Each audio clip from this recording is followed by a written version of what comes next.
Under a sky brushed with river mist and dawn light, the heart of ancient China slowly stirred. Along the winding banks of the Yellow River, often called the cradle of Chinese civilization, small farming villages quietly laid the foundation for one of the world's oldest continuous cultures. It is here, nearly 5,000 years ago, that the rhythm of Chinese life first began to hum, a steady, thoughtful rhythm woven from earth, water, and time. These early settlements weren't cities in the way we think of them now. They were modest, earthen communities where people lived close to the land and observed the skies with quiet reverence. Over generations, their tools grew more refined, their rituals more structured, and their stories more permanent, etched first in symbols, then in script, across turtle shells and bone. Among these early achievements lies one of the most remarkable inventions the world would come to know: the oracle bones of the Shang dynasty. Long before paper, long before ink, these were the earliest forms of written Chinese, carved questions pressed into bone, then heated until cracks revealed divine answers. The questions ranged from simple matters like rainfall to complex royal decisions. It was a system both spiritual and administrative, a means of speaking with ancestors while keeping a record of daily life. And though they may appear quiet and brittle now, these bones hold some of the very first written words in Chinese history, a language that still echoes through modern script today. Yet even before these inscriptions, the people of ancient China observed nature with meticulous care. They watched the stars not merely for beauty, but for meaning. Astronomers in the Zhou dynasty, as early as 1000 BCE, had already charted celestial events with astonishing precision. They recorded comets, eclipses, and planetary motions, linking them to earthly happenings. One of the earliest star maps found in Chinese history was so accurate that modern astronomers could match many of its constellations to the night sky today. These were not just stargazers, they were scientists in robes, mapping time and fate across the heavens, centuries before telescopes were born. In the stillness of these early dynasties, other quiet revolutions were blooming. Ancient Chinese engineers designed the world's first known seismograph in 132 CE under the Eastern Han dynasty. It didn't look like any modern device.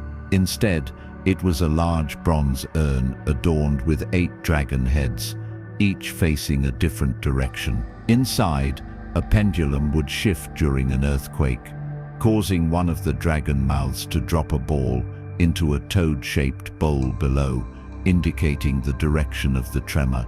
It worked so well that it detected an earthquake hundreds of miles away, a silent, mechanical whisper across vast mountains and forests. Still more wonders lived in the seemingly simple rituals of daily life. Tea, for example, began not as a social beverage, but as an herbal medicine during the Shang and Zhou periods. According to legend, Emperor Shen Nong, a mythic figure from around 2737 BCE, first discovered tea when a leaf from a wild camellia tree drifted into his pot of boiling water.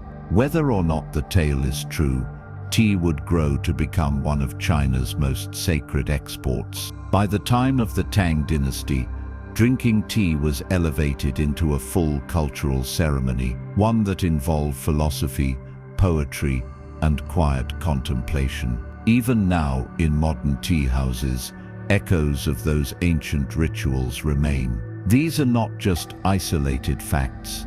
They are soft petals of a much larger blossom.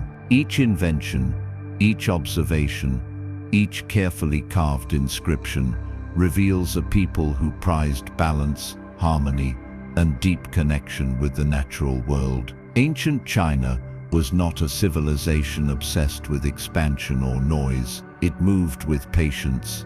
It spoke through symbols. It trusted the cycles of heaven and earth to shape the course of its destiny. And so, as the river winds slowly eastward, we follow its flow, not toward conquest or war, but toward deeper understanding. The marvels have only begun to unfold.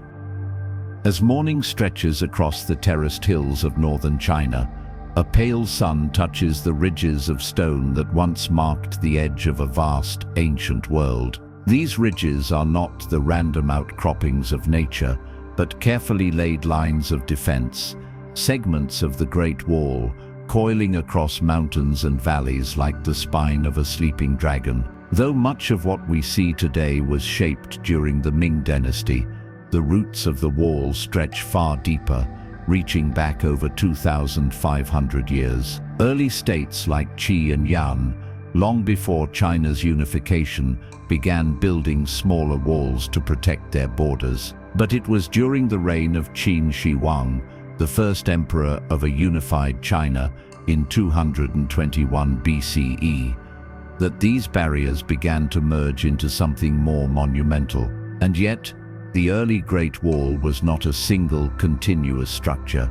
It was an idea first, a concept of protection and persistence, shaped from rammed earth, wood and stone. In places where it no longer stands, archaeologists still uncover its footprints, trenches, tamped layers of soil, ancient bricks still bearing the fingerprints of workers long vanished. These laborers, often conscripted farmers and soldiers, toiled under harsh conditions, their work largely uncelebrated in official histories. But without their silent efforts, the wall would never have come to embody the immense patience and foresight that defines so much of Chinese achievement. And then there were the roads. While much attention is given to the overland Silk Road, the internal network of roads within China itself was nothing short of extraordinary. As early as the Zhou dynasty, paths were being laid between cities, palaces and farmlands,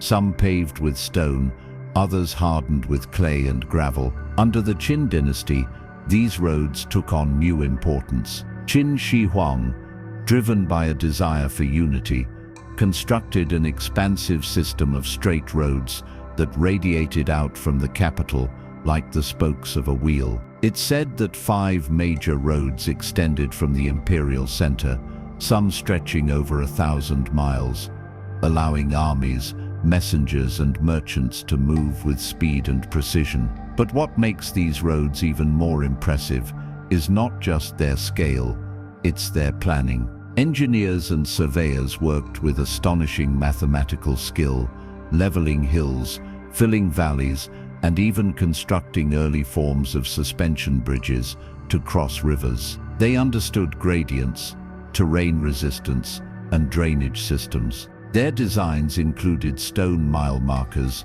post stations, and relay inns for resting travelers, an infrastructure that in many ways prefigured modern highways. These roads weren't just lines on a map. They were veins of a living empire, pumping culture, language, goods, and governance into every corner of the land. Alongside the roads flowed water, not just rivers, but canals carefully carved by human hands. Among the most famous was the Grand Canal, a breathtaking feat of engineering that began during the Sui dynasty and continued to expand through the Tang and Yuan eras. Stretching eventually over 1,100 miles, it connected the Yellow River in the north with the Yangtze in the south, becoming a vital artery of trade, tax collection, and grain transport. Workers used ingenious methods to dig, flood, and navigate terrain changes. Lock systems and sluice gates allowed barges to move between regions with relative ease, innovations centuries ahead of their time. Even today, much of this canal remains in use, a testament to the durability of thoughtful design. In the cities these roads and canals connected, life unfolded with quiet intricacy. Ancient Chinese city planning was guided not by whim, but by deep philosophical and cosmological principles. Urban centers were laid out in grids, not simply for efficiency, but to reflect the balance of heaven and earth. The cardinal directions were honored with gates and walls aligned to the north, south, east and west. Streets were organized by function, and spaces for temples, markets, and government halls were deliberately placed to reflect harmony between human and cosmic order. Within these carefully designed cities, innovations continued to bloom. The Han Dynasty saw the development of flushable toilets in certain aristocratic homes, complete with drainage systems and flowing water channels. Public sanitation systems were crafted to reduce disease, and water wells were deepened and protected with stone linings to preserve cleanliness. In many ways, daily life in some ancient Chinese cities may have offered more comfort and planning than their European counterparts centuries later. What makes all of this quietly extraordinary is the spirit behind it. These weren't just buildings or barriers, canals or cobbled roads. They were reflections of a worldview that saw structure and nature not in conflict, but in quiet conversation. The Great Wall was not merely a defense. It was a boundary between order and chaos. The roads were not just for travel. They were threads connecting culture and governance. The cities weren't just clusters of homes. They were microcosms of heaven and earth, constructed with care, intention, and reverence. And so we begin to see the deeper story that flows through ancient China.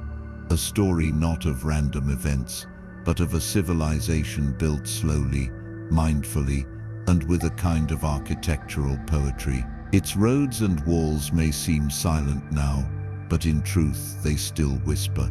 If you listen closely, you can almost hear the sound of distant footsteps, the creak of wagon wheels, and the soft ripple of water beneath a merchant's boat as it glides through a canal built thousands of years ago. There are more such marvels to explore, inventions that changed the world, philosophies that reshaped identity, and hidden wonders still being uncovered beneath layers of dust and stone. As the journey unfolds, the tapestry only becomes richer. Somewhere in a quiet workshop, perhaps in the shade of a mulberry grove, a thin sheet of something delicate was being lifted from a shallow basin. Wet to the touch, but surprisingly firm, this humble creation would soon dry into a surface more powerful than any weapon: paper. The invention of paper, often credited to Kai Lun in the year 105 CE during the Han Dynasty, marked one of the most transformative moments in human history. Though earlier forms had existed, such as silk scrolls or bamboo slips, they were expensive, heavy or difficult to store. Kai Lun's process blended mulberry bark, hemp, old rags, and fishing nets into a pulp that was then pressed and dried into thin sheets. The result was something light, foldable, and incredibly versatile. Paper did more than preserve words. It democratized them. For the first time, ideas could be copied, shared, and carried with ease. Poetry flourished. Government became more efficient. Medical knowledge could be transmitted across generations. In time, this invention would leave China and ripple across continents, eventually shaping the course of literature, science, and religion throughout the world. Yet in its earliest days, it was not celebrated as a revolution. It was simply useful, a quiet tool for record keepers and scribes, monks and merchants, none of whom could have predicted its global impact. As paper took root, so too did the tools to imprint it. The Chinese had developed an early form of woodblock printing as early as the Tang dynasty in the 7th century. Craftsmen would carve entire pages of text or images into wooden blocks, coat them with ink, and press them onto sheets of paper. Though labor-intensive, this method allowed for multiple copies of texts, particularly Buddhist scriptures, to be reproduced and distributed. Later in the Song dynasty, the invention of movable type printing would further accelerate this progress. Unlike in Europe, where Gutenberg's printing press arrived many centuries later, China's movable type used clay and later metal characters that could be rearranged and reused. With it, libraries grew, literacy widened. The written word began to travel further than ever before. But the genius of ancient China was not confined to communication. It reached into navigation, medicine, and machinery, often in ways that quietly altered human destiny. One such innovation was the magnetic compass, first documented during the Han Dynasty. Initially used for divination and geomancy, the Chinese practice of feng shui, the earliest compasses were simple lodestones, naturally magnetized pieces of iron ore, floating on water or suspended by silk thread. Over time, their use expanded into navigation, enabling ships to travel beyond sight of land and still find their way. By the 11th century, Chinese sailors were using the compass for maritime journeys, long before its widespread use in Europe. Without it, the age of exploration might never have occurred. And yet, in its birthplace, the compass was seen as a tool not of conquest, but of harmony, a way to align human movement with the unseen energies of the earth. Another invention, seemingly modest but quietly revolutionary, was the wheelbarrow. It may sound simple, a cart with a single wheel, often guided by one person, but in ancient China, it was engineered with such balance and efficiency that one person could move loads that would otherwise require several laborers. Used in agriculture, construction, and even on battlefields, the Chinese wheelbarrow had its wheel placed directly under the load's center of gravity, making it far easier to maneuver. These small carts, some with covers to shield their contents from weather or enemies, allowed for greater mobility and productivity across a sprawling empire. Yet amid all this mechanical wisdom, there was also a delicate attention to the human body, to health, energy, and healing. Acupuncture, a practice that still flourishes today, traces its origins back over 2,000 years. Ancient medical texts, such as the Huangdi Neijing or the Yellow Emperor's Inner Canon, described the body as a network of meridians, invisible channels through which qi, or vital energy, flows. When this energy was blocked or unbalanced, illness followed. Acupuncture, using hair-thin needles inserted at precise points, aimed to restore this natural balance. While modern science still debates some aspects of the practice, many continue to find comfort in its ability to relieve pain and promote well-being, a tradition rooted in careful observation and an intuitive sense of the body's inner harmony. In tandem with acupuncture was the growing body of herbal medicine. The Chinese pharmacopoeia includes thousands of plants, minerals, and animal products, each classified by taste, energy, and meridian association. From ginseng to chrysanthemum, ginger to licorice root, these natural remedies were not seen as isolated treatments, but as part of a holistic system. Doctors diagnosed not just symptoms, but the patient's emotional state, environment, and lifestyle. Illness was not an enemy to be fought, but a signal that something in the body's harmony had gone astray. The goal was to restore balance, quietly, patiently, and with deep respect for nature's rhythms. These inventions were not scattered miracles. Inventions were not scattered miracles. They were part of a worldview, one that saw knowledge not as a weapon, but as a garden to be cultivated, a river to be followed. And so, we follow it onward, gently toward the next stretch of wonder, where silk glides through looms, and trade winds carry secrets across deserts and seas. Far to the west of the imperial cities, beyond jade mountains and whispering deserts, the ancient Silk Road unfurled like a ribbon of possibility. It was never a single path, but rather a lattice of routes that stretched thousands of miles from the fertile plains of the Chinese heartland to the sun-scorched bazaars of Persia, the temples of India, and the sparkling harbors of the Mediterranean.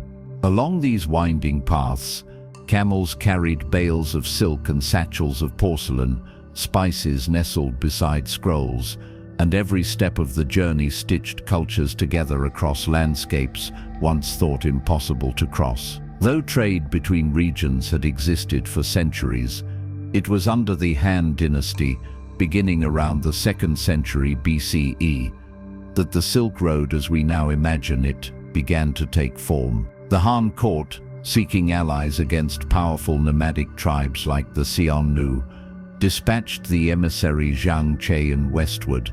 Though captured for a time, Zhang Qian eventually returned, not with armies but with knowledge of unfamiliar kingdoms, new breeds of horses, and faraway lands that hungered for Chinese silk.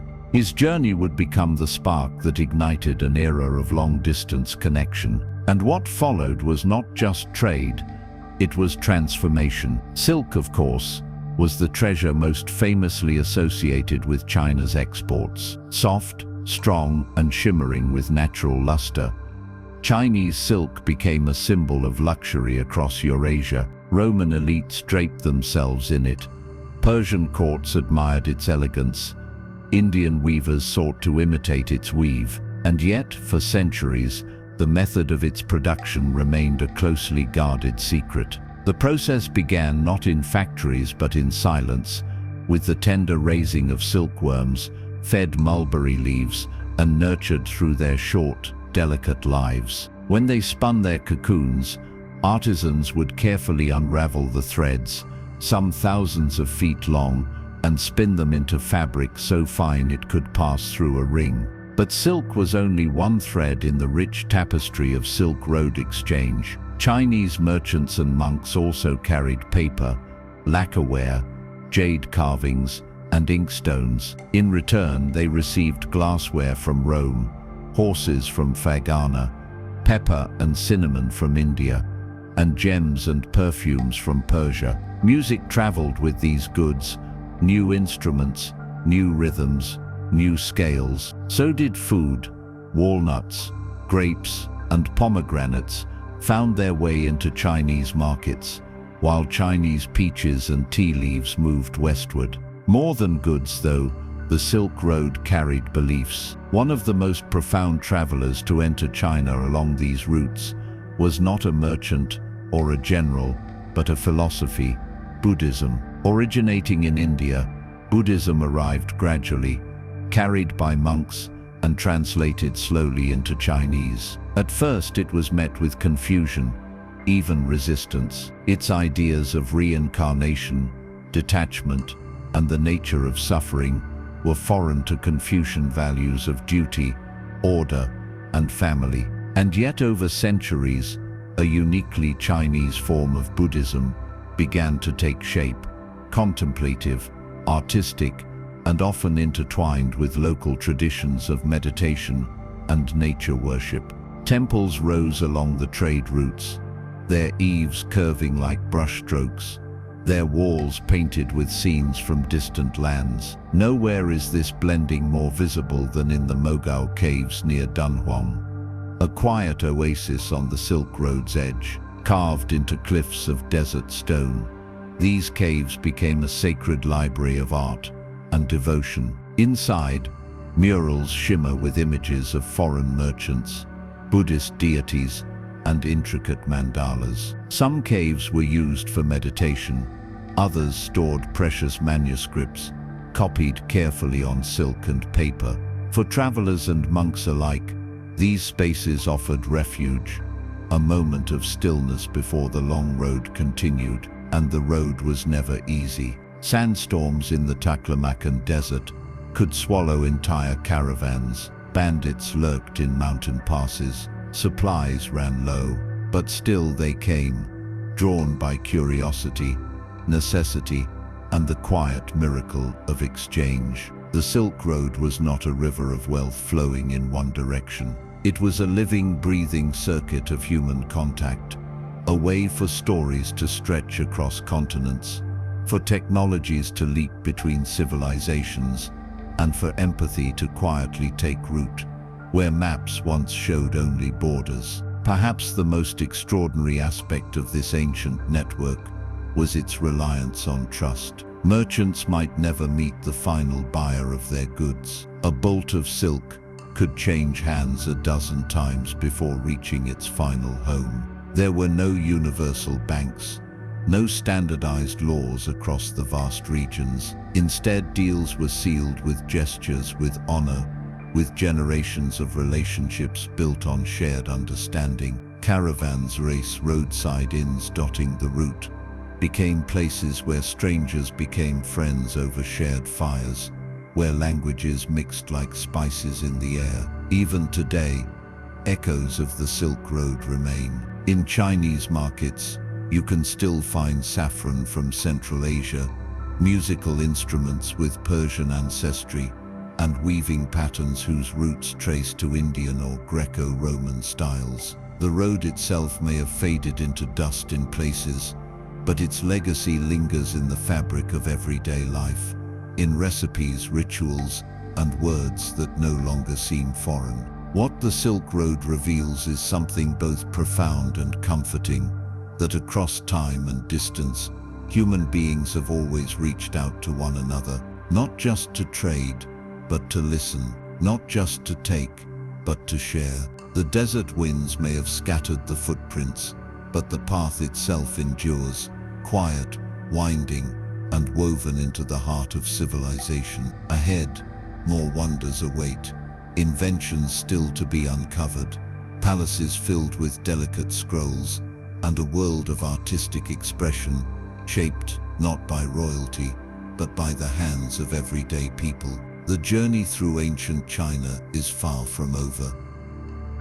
In the cool shade of a bamboo grove, where the rustling leaves spoke in soft rhythms to the breeze, an elderly scholar lifted his brush to the paper. With a single deliberate motion, black ink bloomed across the surface, like mist curling over distant mountains. In that moment, there was no rush, no ambition, only the gentle pursuit of harmony between hand, heart, and nature. In ancient China, art was not seen merely as a decoration or an indulgence. It was a vital conversation with the unseen forces of the world, a means of balancing the spirit through the disciplined act of creation. Painting in ancient China was deeply intertwined with philosophy. The most celebrated forms were not meant to replicate the physical world precisely, but rather to capture its essence. Landscape painting, known as shanshui, literally mountain water painting, sought to express the spirit of a place, not its exact appearance. Artists studied the flow of rivers, the sweep of valleys, the layering of mists, translating them into brushstrokes that conveyed not just a scene, but a feeling of vastness, of transience, of quiet awe. Mountains rose like breathing giants in these works. Rivers meandered with a softness that suggested the slow turning of seasons, and tiny human figures, when included at all, were rendered almost insignificant against the grandeur of the natural world. Equally revered was the art of calligraphy. More than mere handwriting, Chinese calligraphy was considered the highest form of visual expression. Every stroke mattered: the pressure, the speed, the lift of the wrist at the end of a line. The characters themselves were vessels, carrying not only meaning, but mood and energy. A joyful character might dance lightly across the page. A solemn one might anchor itself in bold, steady lines. Practicing calligraphy was seen as a form of self-cultivation, a meditation on patience, intention, and grace. Even emperors took pride in their calligraphic skills, seeing mastery of the brush as evidence of a refined soul. Meanwhile, poetry flowed just as freely as ink. In ancient China, poetry was not confined to literary circles. It was part of daily life. Scholars composed verses while drinking tea, travelers wrote poems to capture the melancholy beauty of distant landscapes, and friends exchanged lines as gestures of affection or understanding. The Tang dynasty in particular is remembered as a golden age of poetry, with figures like Li Bai and Du Fu composing works that still resonate today. Their poems often dealt with simple themes: the loneliness of the traveler, the quiet beauty of moonlight on water, the bittersweet passing of seasons. Yet within these simple subjects lay profound emotional depth. Poetry was often recited aloud, allowing its musical rhythms and shifting tones to stir the air like an invisible song. In a culture where painting, calligraphy, and poetry were seen as sister arts, it was not unusual for a painting to include a poem, or for a calligraphy scroll to serve both as artwork and verse. This blending of forms created an aesthetic language where words, images, and emotions flowed into one another like streams converging into a river. Yet artistic beauty was not confined to courts or academies. It lived in the small details of daily life, in the delicate glaze of a teacup, in the balanced lines of a wooden bridge, in the careful tending of a courtyard garden. Pottery from ancient China, from the sturdy grey wares of the Han dynasty to the luminous porcelain of the Song, was crafted with both utility and quiet elegance in mind. Even humble objects were made to honor the materials from which they sprang: clay, bamboo, silk, and stone, shaped with an eye for proportion, texture, and flow. Gardens too became living works of art. A traditional Chinese garden was not about grand floral displays or rigid order, but about creating miniature worlds that captured the essence of nature itself. Rocks were chosen not for their symmetry, but for their rugged character. Ponds reflected the sky like hidden mirrors.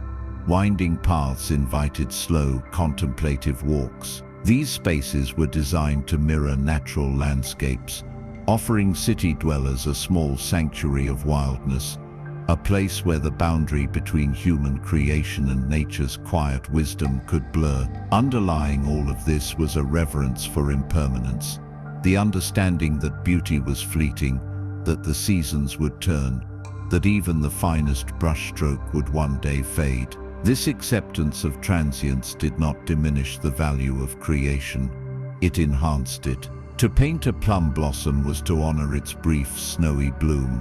To write a poem about an autumn evening was to hold for a moment the sadness and sweetness of passing time. In this way, the arts of ancient China offered more than aesthetic pleasure. They offered a philosophy of living, one that valued mindfulness, subtlety, and the ability to find wonder in small, quiet things. They taught that beauty was not something to be seized or preserved forever, but something to be experienced fully and then let go. And so the scholar in his bamboo grove dips his brush again. The line he draws is not just ink on paper, it is the breath of the mountains, the murmur of the stream, the fleeting joy of a morning breeze. It is, in its own small way, a bridge between the human heart and the endless turning of the world. Ahead, the journey continues, deeper into the customs, rituals, and inventions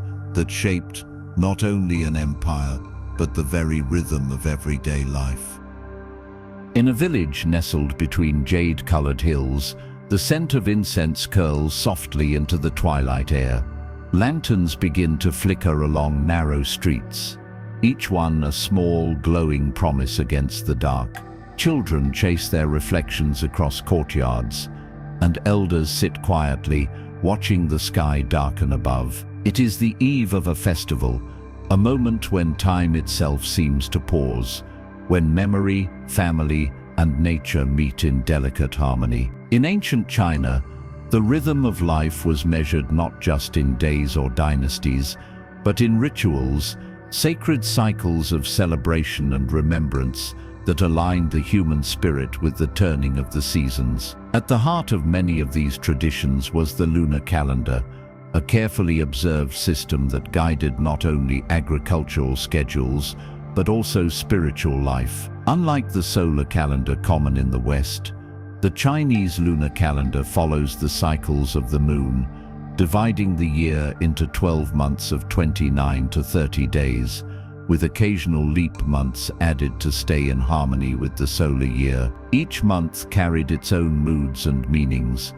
and within each, certain days shimmered with special significance. These were the days when people gathered to honor their ancestors, mark the harvest, or welcome the arrival of spring's first breath. One of the most profound of these traditions is Qingming, the tomb sweeping festival. Celebrated in early April, it is a time when families journey to the resting places of their ancestors, clearing away weeds, lighting incense, and offering food. It is not a somber affair, but a gentle reunion, a reminder that the living and the dead are part of the same story. Children learn the names of great-grandparents they never met. Elders speak softly of long-past lives, their voices mingling with bird song and the rustle of willow branches. The rituals are simple: a bow, a meal, a few words spoken into the wind. But in these moments,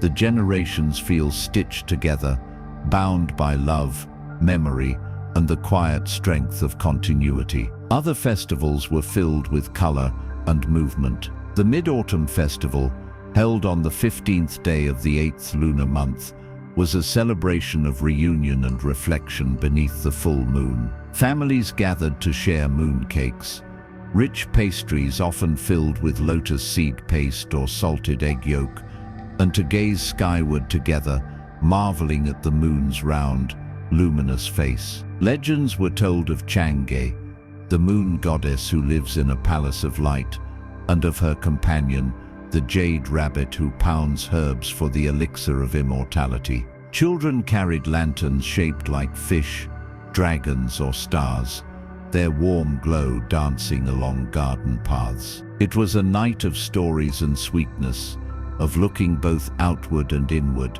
into the cosmos and into the heart. Springtime brought with it another beloved tradition, the Lunar New Year, also known as the Spring Festival. This was the grandest celebration of all, a sweeping multi-day event marking the end of winter and the beginning of a new agricultural cycle. Homes were cleaned thoroughly to sweep away ill fortune.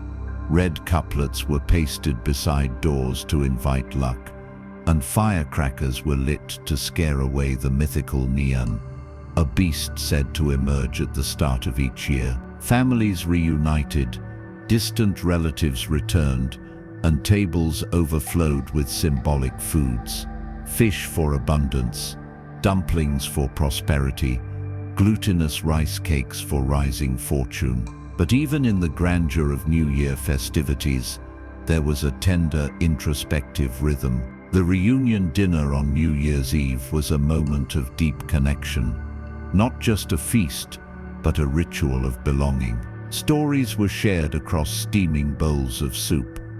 Elders passed red envelopes to children, filled not only with coins, but with blessings for safety and growth. In every act, from the folding of dumplings to the hanging of lanterns, the invisible thread of continuity shimmered, the understanding that one was part of something larger, rooted in centuries of tradition and love. The Dragon Boat Festival, held on the 5th day of the 5th lunar month, brought energy and motion to the calendar's cycle. Long boats carved like dragons sliced through rivers and lakes, rode in unison to the beat of drums. This festival honored Ke Yuan, a loyal poet and minister who, legend says, drowned himself in grief after the fall of his homeland. To protect his body, villagers raced their boats to find him and threw rice into the water to distract the fish.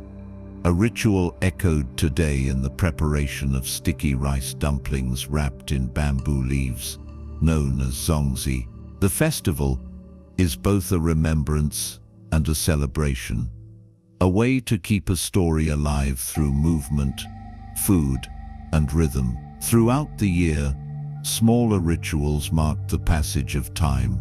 The double ninth festival, held on the 9th day of the 9th month, was a day to climb mountains and drink chrysanthemum wine, believed to ward off ill fortune and prolong life. The Lantern Festival, which closes the New Year celebrations, turned cities and towns into seas of light, with riddles written on glowing orbs and laughter echoing in the streets. Each celebration, large or small, reflected an understanding that life was cyclical, that light would follow darkness, that joy and sorrow danced together like paired cranes. In all of these rituals, there was a balance between past and present, between solemnity and celebration. The festivals were not escapes from life, but ways to deepen one's place within it. They offered pauses, gentle markers along the river of time, where people could reflect,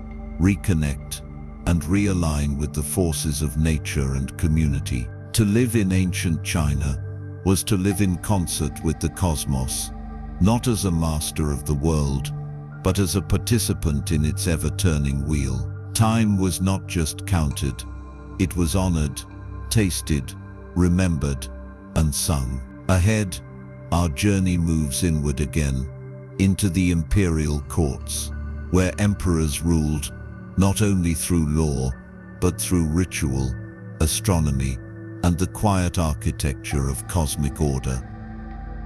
In the early morning stillness of the Forbidden City, when shadows still drape the vermilion walls and dew clings to the lotus leaves in the courtyard pools, a figure rises in silence. Clad in layered robes of silk embroidered with dragons and clouds, the Emperor, the Son of Heaven, begins his day not with indulgence, but with ritual. Every gesture, every word, every step across the stone paths is part of a centuries-old choreography, designed not merely to govern a nation, but to reflect harmony between earth and sky. In ancient China, the emperor was more than a political leader.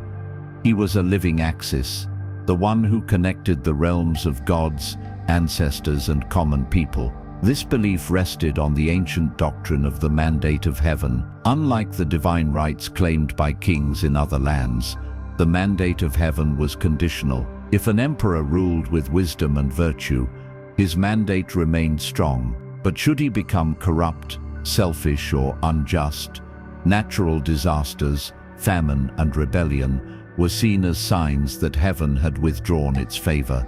This invisible contract between ruler and cosmos imbued the role of emperor with both majesty and responsibility. He was not above the heavens.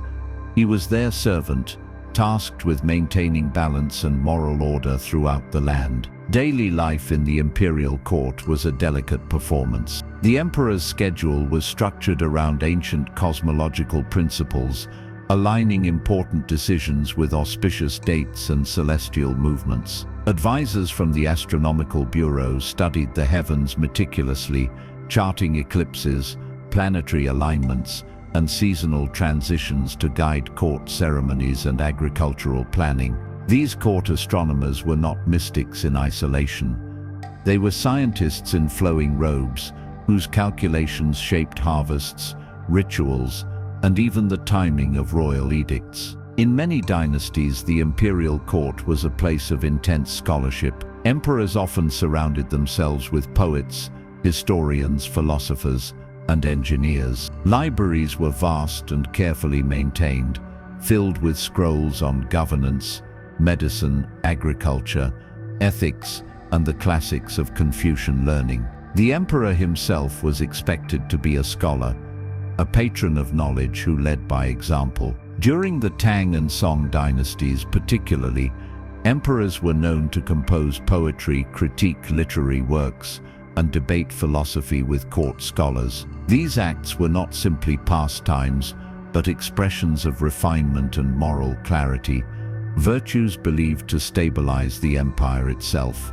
Palace architecture reflected these values. The layout of the Forbidden City, constructed during the Ming Dynasty, was not merely aesthetic but symbolic. It was built along a central north-south axis, representing cosmic alignment. The emperor's residence stood at the heart, mirroring his role as the pivot between heaven and earth. Gardens within the palace were not lush with wild beauty, but carefully composed, with each rock, tree and pond placed for symbolic meaning. Water flowed gently through artificial streams, stone bridges arched like poetry across still pools, and courtyards opened like pauses in a poem, inviting reflection between the duties of state. Yet for all its grandeur, court life was not one of freedom. The emperor lived surrounded by ritual, watched by officials who recorded his every move. In many dynasties, he rarely left the palace, instead receiving reports and envoys in elaborately furnished halls. Meals were carefully prepared and tasted for safety. Concubines, attendants, scribes and eunuchs moved through the palace like quiet threads in an elaborate tapestry, each playing a role in the maintenance of royal life. Eunuchs in particular held a unique position, often entrusted with access to the inner court and private chambers. Though technically servants, many rose to wield great influence, serving as intermediaries between the emperor and his officials. Some became patrons of the arts, collectors of books, or even guardians of imperial secrets. Their presence in court life, though sometimes viewed with suspicion, was an enduring part of palace culture.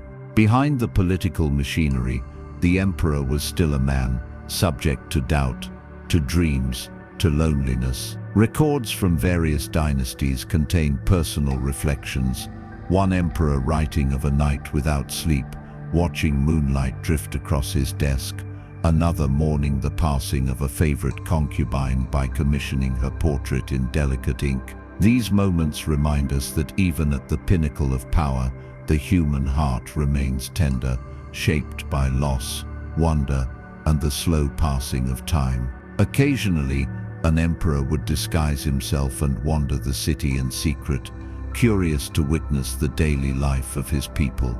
These tales, whether wholly true or colored by legend, speak to a longing for connection, a desire to feel the pulse of the empire beyond the palace walls. One famous example is Emperor Kangxi of the Qing dynasty, known for his intellectual curiosity and tireless dedication to learning. He studied mathematics and Western science with Jesuit missionaries, reviewed countless memorials each day, and toured his empire to understand its needs firsthand. His reign, like those of other scholar emperors, stands as a testament to the belief that good governance was rooted not in fear but in understanding. And so, beneath the lacquered beams and golden roofs, the emperor ruled not alone, but in conversation, with history, with heaven, with the earth that fed his people, and with the fragile, powerful silence of responsibility.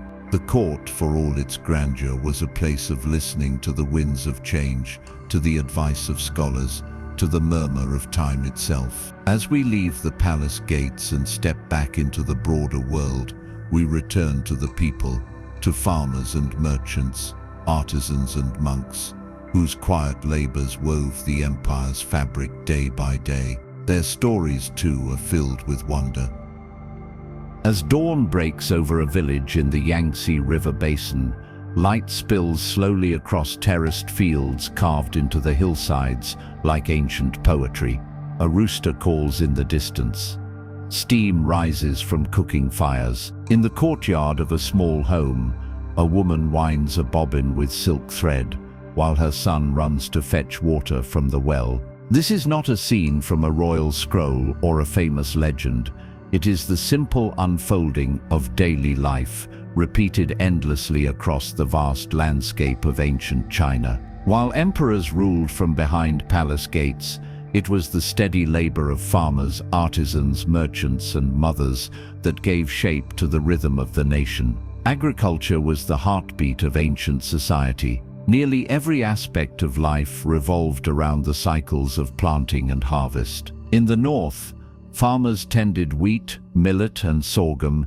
In the lush south, rice paddies shimmered in neat rows, tended by bare feet and practiced hands. These fields were not merely places of labor, They were extensions of cosmology, shaped by centuries of inherited knowledge. The timing of planting was guided by the lunar calendar. The position of the stars and seasonal winds were observed with care. Families passed down weather lore, irrigation techniques, and the most auspicious days to sow seeds, not as superstition, but as quiet science learned through the land. Farming tools, too, were ingeniously adapted. Iron plows, invented in ancient China long before they reached Europe, allowed deeper tilling of the soil. Water-powered mills ground grain more efficiently. In mountainous areas, terracing helped preserve precious rainwater and prevent erosion. Simple devices like chain pumps, rotated by hand or by animal, allowed irrigation to flourish even during drier seasons. Though their names are mostly lost to history, the inventors of these tools shaped the daily lives of millions, easing burdens and expanding what was possible for the humble farmer. Life in the countryside followed the natural clock. Mornings were for labor, planting, weaving, gathering firewood. Afternoons brought meals of steamed rice, pickled vegetables, and soup simmered with ginger and greens. In the evenings, families gathered under oil lamps or by moonlight, telling stories, singing folk songs, and repairing fishing nets or threshing baskets. Work and rest were intertwined, not as opposites but as companions, each giving meaning to the other.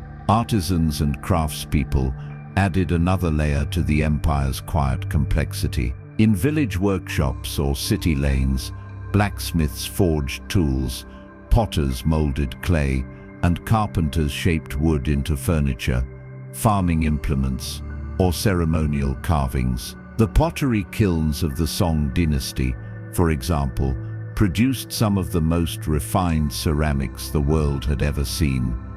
Pale celadon bowls so delicate they seemed to hum when tapped, teapots with glazes like frozen mist. Yet even simpler wares, storage jars, cooking pots, inkstones, were shaped with care and purpose, blending utility with understated beauty. In towns and cities, markets formed the lively centers of commerce and conversation. Open-air stalls lined narrow streets, where vendors sold not only food and cloth, but medicines, charms, paper fans, brushes, and spices. The sounds of bargaining mingled with the clink of copper coins and the rhythm of foot traffic.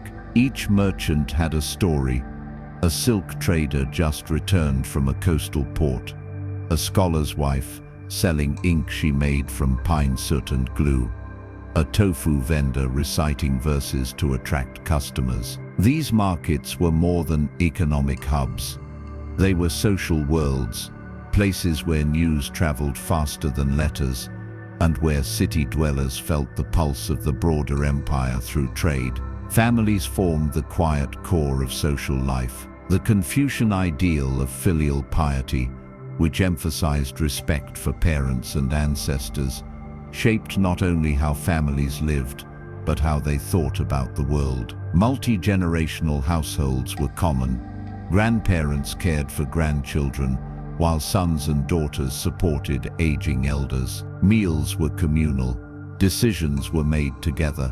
In rural areas especially, neighbors often functioned like extended family, helping one another with planting, building homes, or preparing for festivals. Harmony was not just an ideal, it was a lived, daily practice. Education, though limited for many, still reached surprisingly wide into village life. It was not uncommon for even modest families to teach children the basics of characters, numbers, and stories from the Analects or Book of Songs. In cities, private tutors offered lessons in calligraphy, poetry, and moral conduct. For those who could afford it, or who showed promise, schooling could be the first step toward something extraordinary: entry into the imperial examination system, a meritocratic ladder that could elevate a commoner to a government post. Religion and spirituality were present too,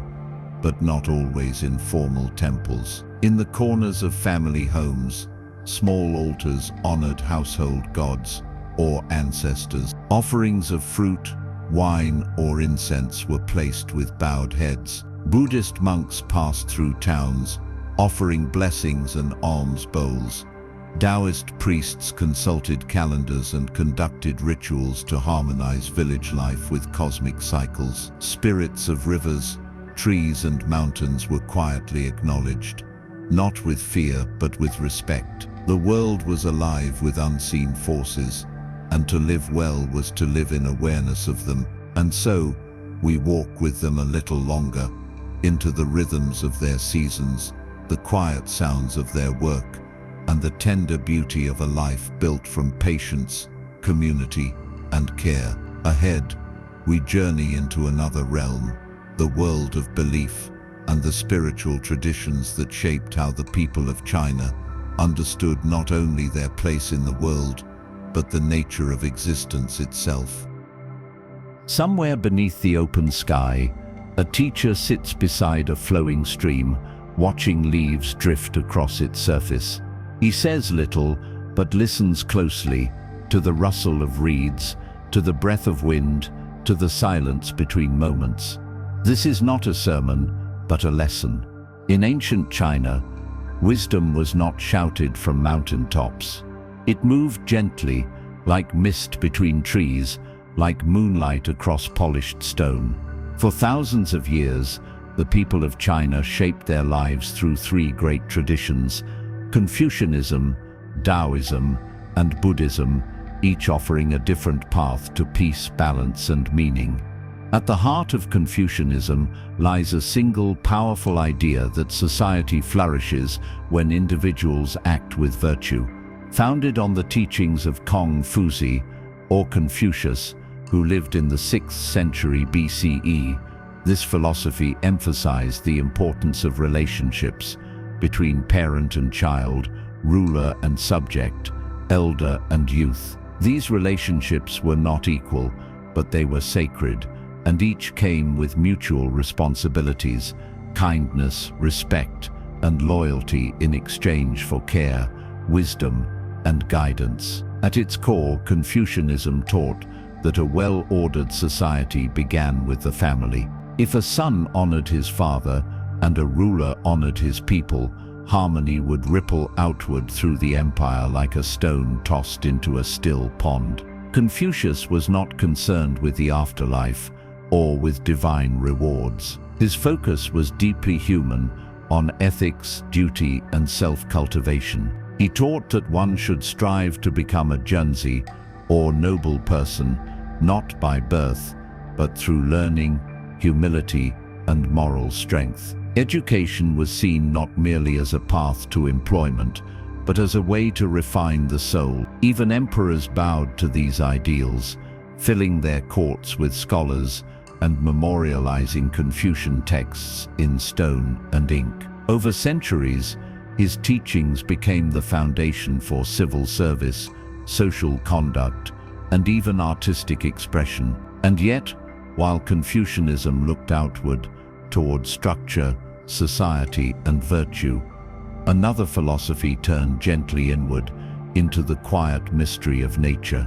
Daoism, or Taoism, traces its origins to Laozi, the legendary author of the Tao Te Ching. This slim poetic text speaks not in rules, but in paradoxes. Those who know do not speak. Those who speak do not know. The Tao, or the way, is not something to be grasped or mastered. It is the natural order of the universe, the current that flows beneath all things, unseen but ever present. To live in accordance with the Tao is to embrace simplicity, stillness, and spontaneity. Daoism teaches that effort can lead to disharmony, that the soft overcomes the hard, and that yielding, like water, can be the greatest strength. This philosophy flourished in the mountains and forests, in hermit huts and monastery gardens. Taoist sages often withdrew from society, not out of contempt, but out of reverence for the vastness of nature and the quiet clarity it offers. Their poems speak of moss-covered stones, drifting clouds, and tea sipped beside ancient pines. But Daoism was not only for mystics. Its influence shaped medicine, martial arts, meditation, and even architecture. Homes were designed to harmonize with landscape, not dominate it. Gardens flowed in asymmetry, reflecting the Tao's love of balance through contrast. And then, in the first centuries of the Common Era, came the soft footsteps of Buddhism, arriving along the Silk Road like incense carried on the breeze. Originating in India, this new tradition offered another way to see the world, one shaped by compassion, mindfulness, and the understanding that suffering arises from attachment. Buddhism brought with it stories of bodhisattvas who postponed their own enlightenment to help others, of monks who sat in silence for years to learn the true nature of the mind. Temples rose beside rivers and in mountain caves, their walls painted with golden-limbed deities and lotus blossoms in bloom. Chinese Buddhism adapted itself gently to the land it entered. It absorbed the language of Daoism, echoed the structure of Confucianism, and grew into many forms, from the devotional practices of Pure Land Buddhism, where believers chanted the name of the Buddha of infinite light, to the meditative rigor of Chan Buddhism, which later traveled to Japan and evolved into Zen. Monasteries became centers of learning, places where calligraphy, sculpture, astronomy, and medicine quietly flourished beside spiritual practice. What is remarkable is not that these three traditions coexisted, but that they often intertwined. A single individual might observe Confucian etiquette, study Taoist texts, and pray at a Buddhist temple. Rather than seeing these paths as mutually exclusive, many saw them as complementary, three lenses through which to understand the self and the universe. Together they created a spiritual ecosystem, structured yet fluid, grounded yet open. Their teachings extended into every corner of life. A Confucian might write poetry to express loyalty and gratitude. A Taoist might paint a single bamboo stalk, seeking to capture its inner spirit. A Buddhist might tend a garden in silence, seeing in each weed and petal a reflection of impermanence. These were not grand acts of faith. They were gentle expressions of a worldview in which the sacred could be found in the smallest gesture: a bowed head, a swept floor, a line of ink drawn with care. As the sun dips behind distant hills, casting golden shadows across temple rooftops, we follow these quiet thinkers deeper into the spirit of their land. The next part of our journey takes us to sacred spaces, to temples, shrines, and mystical sites where stone and sky met in reverence. High in the clouds, where mist clings to stone steps and pine branches curl like calligraphy against the sky, a temple rests in stillness. Its wooden beams are worn smooth by centuries of prayer. Its bells hang motionless in the morning air. Here, time seems to slow. The wind moves softly, as if out of respect. This is Mount Tai, one of China's sacred peaks, and for thousands of years, emperors, poets, monks, and pilgrims have climbed its slopes in quiet reverence. It is one of many such places, where the boundaries between heaven and earth seem to blur, and where the architecture of faith met the architecture of nature. In ancient China, temples were not simply structures, they were alignments. Built according to cosmological principles and geomantic wisdom, they were placed with extraordinary care. Mountains were chosen not only for their beauty, but for their symbolic power. Each direction carried meaning: the south with warmth and vitality, the north with stillness and reflection. Temples often faced southward to receive the sun, their courtyards arranged to mirror the harmony of yin and yang, of heaven and earth. Taoist temples especially sought union with the landscape, nestled among cliffs, beside rivers, or hidden in forests. These sacred sites seemed to emerge from the terrain itself rather than impose upon it. Inside, incense drifted through halls dedicated to the three Pure Ones, the highest Taoist deities, or to lesser-known mountain gods and spirits of wind, fire, and water. Altars glowed with lantern light, their surfaces adorned with fruit offerings, carved talismans, and bowls of clear water. The air was thick with silence, not emptiness, but a living quiet, full of meaning.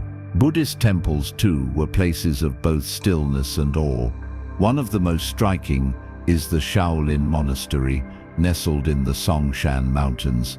While famous today for martial arts, its deeper legacy lies in centuries of monastic discipline, study, and quiet reflection. The temple courtyards echo with footsteps of monks walking meditation paths, their robes brushing softly against the stone. Statues of the Buddha sit serenely amid prayer flags and carved stupas, eyes half closed in eternal contemplation. Some temples were built into cliffs, like the Mogao caves, where sandstone walls were hollowed out into chapels, and walls painted with heavenly murals told the stories of bodhisattvas, dragons, and cosmic realms. In cities and towns, ancestral shrines formed another sacred layer. These were not public temples, but deeply personal spaces, small rooms or altars within family homes, where tablets bearing the names of the deceased were housed. Offerings of tea,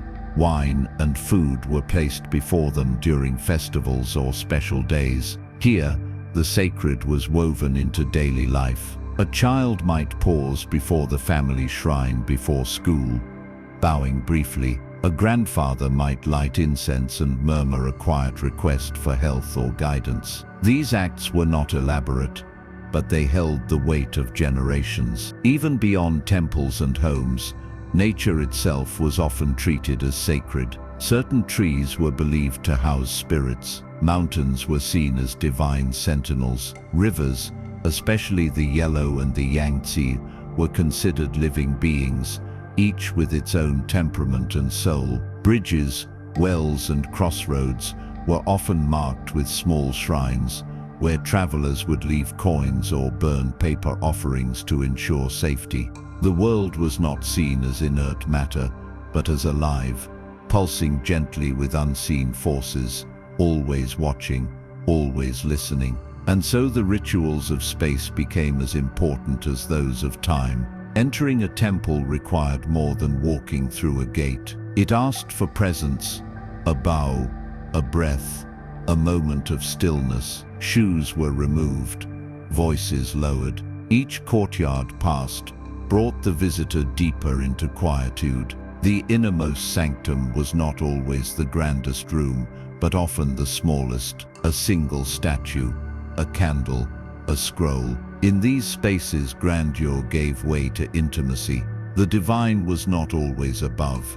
Sometimes it was found within. Architecture reflected this spiritual restraint. Roofs curled gently upward, as if to lift the spirit toward the heavens. Eaves were decorated with mythic creatures, dragons for strength, phoenixes for renewal, turtles for endurance. Walls bore calligraphy rather than portraits, each character a meditation in itself. Materials were chosen for meaning, wood for warmth, stone for longevity, jade for purity. Even the placement of doors and windows followed rules of feng shui, ensuring that energy flowed freely, harmoniously, and in accordance with the cosmos. Pilgrimage was another quiet thread in the spiritual life of ancient China.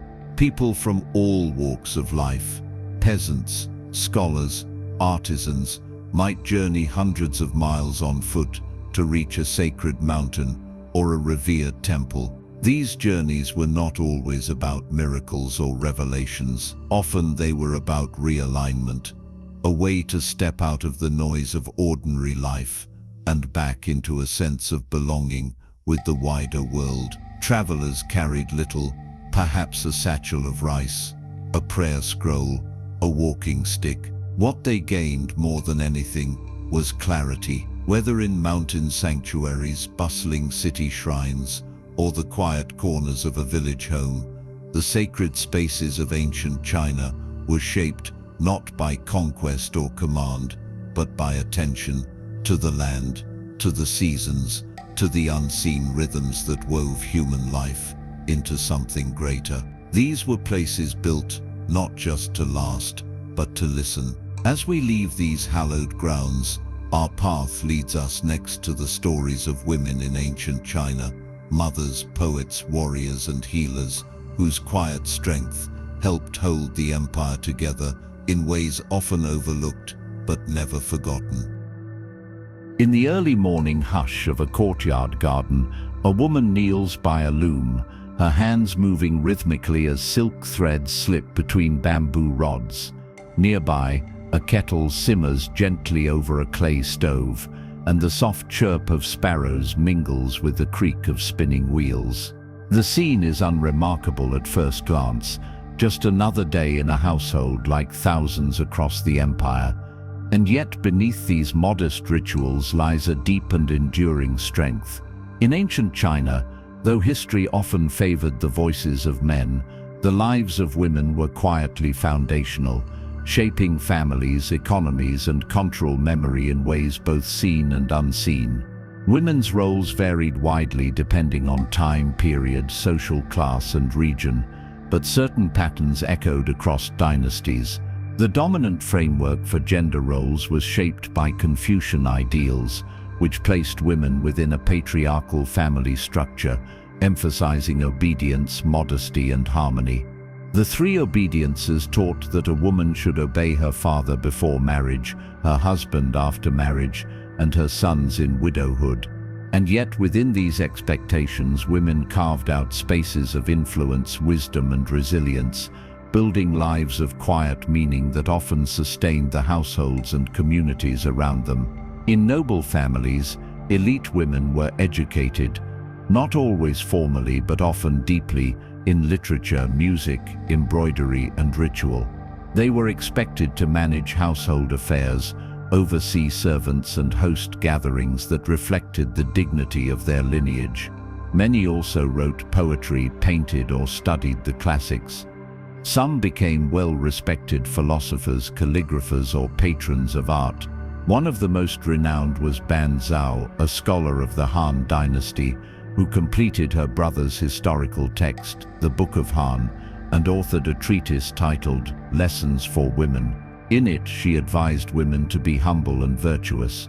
Yet her work remains one of the earliest examples of female authorship and thought in Chinese history, offering insight into how women navigated a society shaped largely by male ideals. Other women made their mark through medicine and healing. Sun Simiao, a celebrated physician of the Tang dynasty, often cited the wisdom of midwives, herbalists, and mothers in his extensive medical texts. Women played crucial roles in childbirth, gynecology, and herbal care, domains where formal male doctors often lacked experience. These healers passed knowledge through generations, often orally, crafting poultices, teas, and tonics from familiar plants, guided as much by instinct and tradition as by written treatises. Their work may not have been chronicled in the imperial archives, but it was carried in the health and survival of countless families.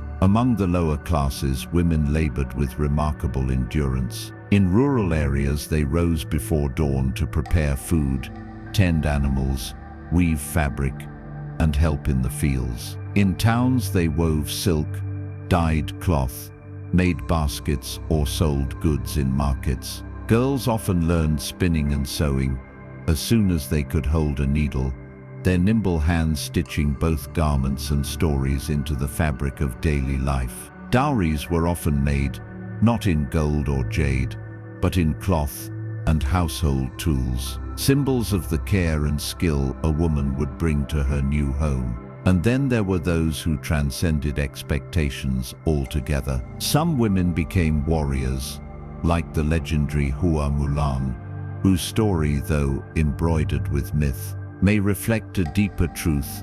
about the flexibility and courage demanded by history. Others became nuns, scholars or spiritual seekers, choosing solitude and study over marriage. In certain periods, especially during the Tang dynasty, court culture allowed for relatively greater freedom and expression among women. Female poets like Yu Xuanji and Xu Tao wrote with bold emotion, exploring themes of love, loss, and longing with lyrical grace. Though many of their works have been lost or obscured, what remains still shimmers with insight and sensitivity. Marriage was a defining milestone in most women's lives, often arranged by families to strengthen alliances, social standing, or economic ties. A bride typically moved into her husband's household, where she would gradually earn authority, especially if she bore sons. Mothers-in-law often played powerful roles in the family hierarchy, overseeing household operations and sometimes exerting considerable control. But the bonds between mothers and daughters, sisters and friends, formed another world, a quieter realm of shared wisdom, emotional support, and mutual care. Clothing too told stories of womanhood. The colors, fabrics, and patterns of a woman's garments reflected her age, status, and family honor. Hairpins, sashes, and jewelry were more than decorations. They carried symbolism and sometimes personal meaning. To weave a sash or embroider a sleeve was to engage in a kind of storytelling. Each thread carried intention, each knot a gesture of care. These skills were often passed from mother to daughter, along with lullabies, recipes, and quiet lessons about how to live with dignity, patience, and grace. In temples and homes alike, women also engaged in spiritual life. They made offerings, tended household shrines, and recited prayers. Buddhist nuns lived in communities of study and contemplation, contributing to the preservation of sacred texts and the guidance of lay women. Daoist priestesses conducted rituals and kept sacred knowledge alive through chants, alchemy, and healing arts. For many women, faith was not a grand statement, but a part of daily breath, present in each bowl of rice, each morning incense offering, each whispered hope beneath the stars. What emerges from these many lives is not a single story, but a chorus, a mother's call at dusk, a poet's voice on a rainy afternoon, the sound of a needle piercing cloth, the laughter of girls bathing in a summer stream. These moments may not have been carved into monuments or written in the imperial records, but they are no less eternal.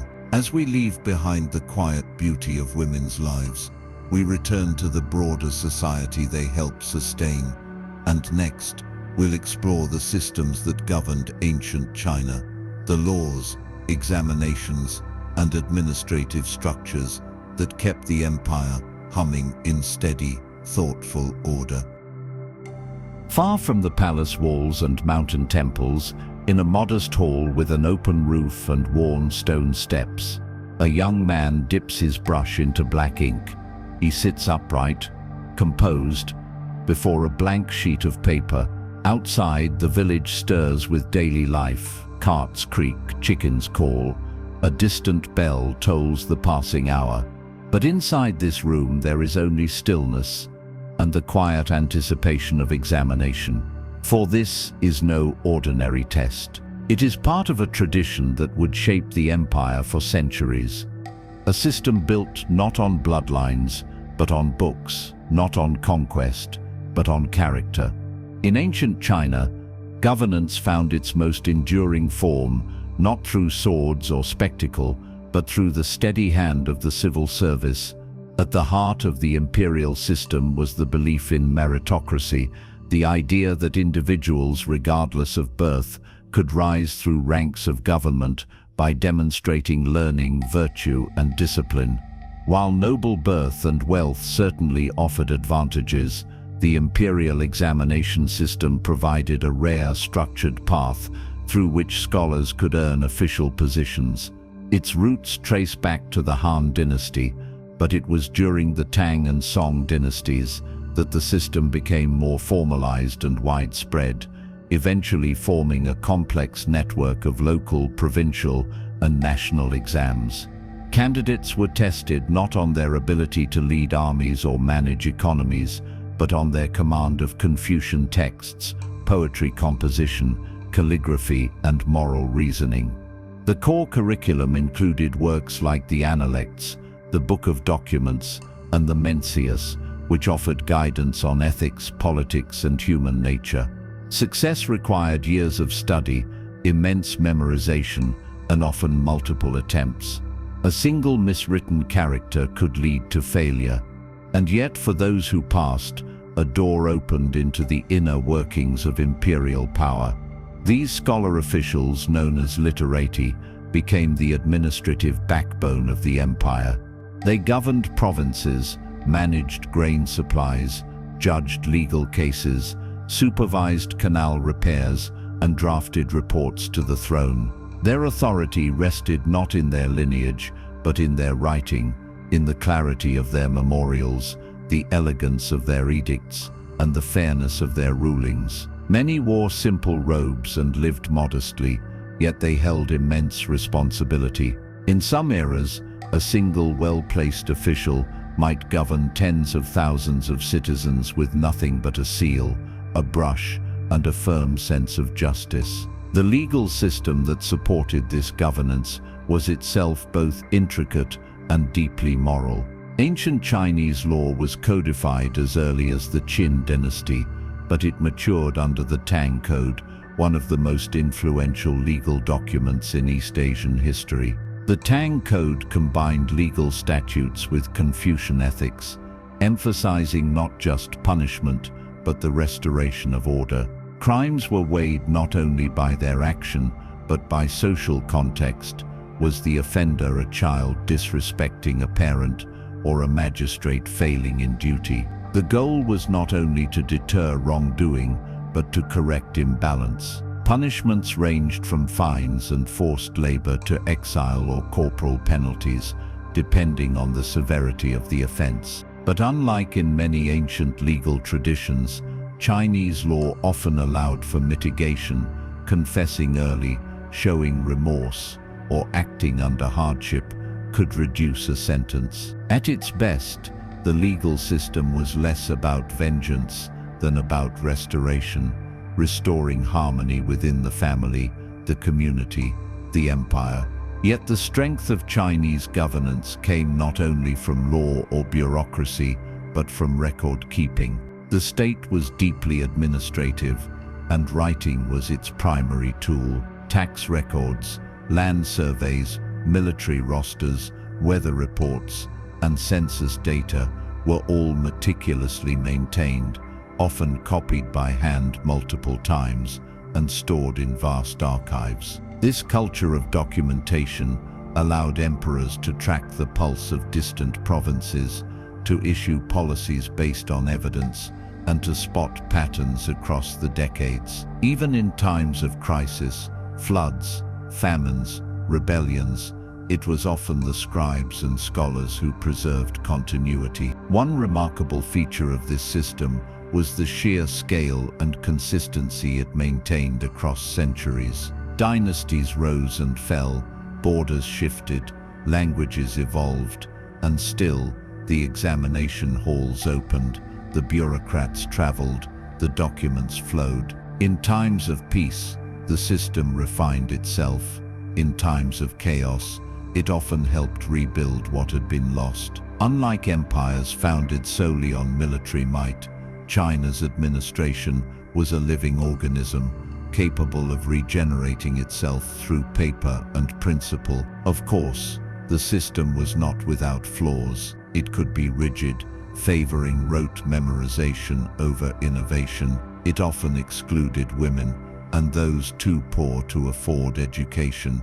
Corruption was not unknown, but even with these imperfections, the civil bureaucracy stood as a quiet marvel, a vision of power built on patience, intellect, and ink. And so, in countless halls and libraries across the empire, brushstrokes continued. Young men copied verses by candlelight. Officials recorded the yield of spring wheat. Advisors composed letters to the emperor in carefully chosen tones. These were the mechanisms of empire, quiet, steady, and deeply human. As we close this chapter on governance, we prepare to explore another form of quiet influence, the mathematical and scientific minds of ancient China, who charted stars, engineered devices, and calculated truths with a kind of grace that mirrored their philosophies.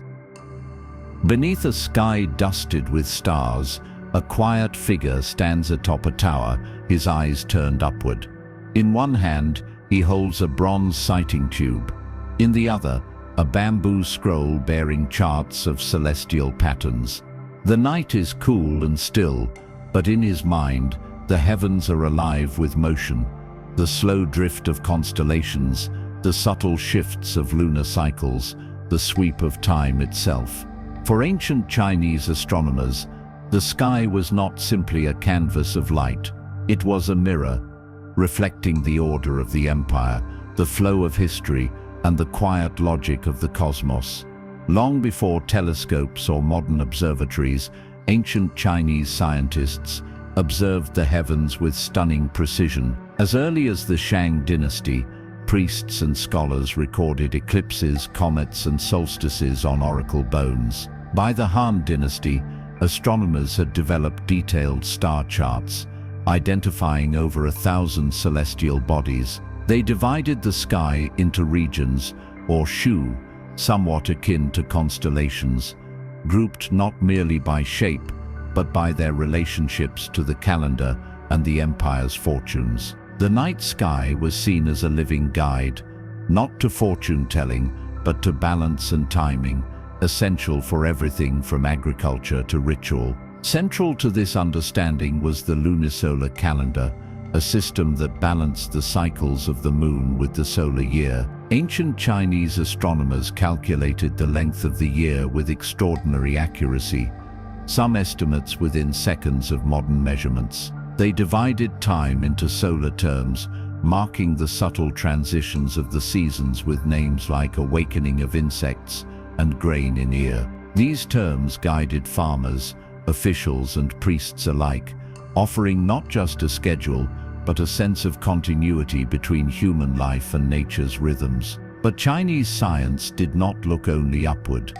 It also looked inward, into matter, form, and movement. The development of mathematics in ancient China was both theoretical and practical, rooted in observation and applied use. Texts like the 9 chapters on the mathematical art, compiled during the Han dynasty, offered solutions to problems involving land measurement, taxation, architecture, and engineering.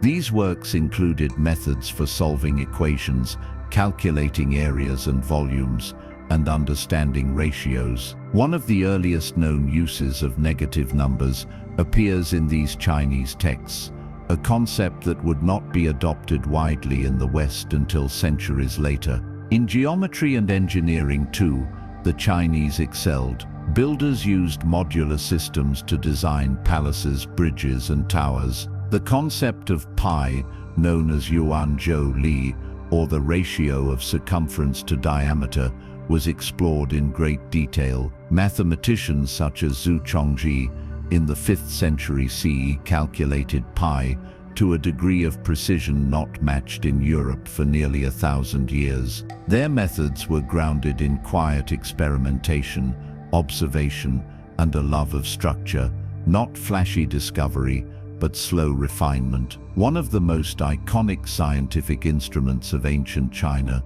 was the armillary sphere, a skeletal globe made of interlocking rings used to model the heavens. With it, astronomers could track the movement of stars and planets, predict eclipses, and map the sky with astonishing detail. Another was the gnomon, a simple yet profound sundial-like device used to measure the sun's shadow and determine solstices. These tools were used not only in the capital, but in observatories scattered across the empire, silent sentinels recording the sky, season after season. In the realm of medicine, Chinese science embraced both the physical and the metaphysical. Practitioners observed the body as a microcosm of the universe, governed by the same principles of yin and yang, and the five elements: wood, fire, earth, metal, and water. These elements were not fixed substances,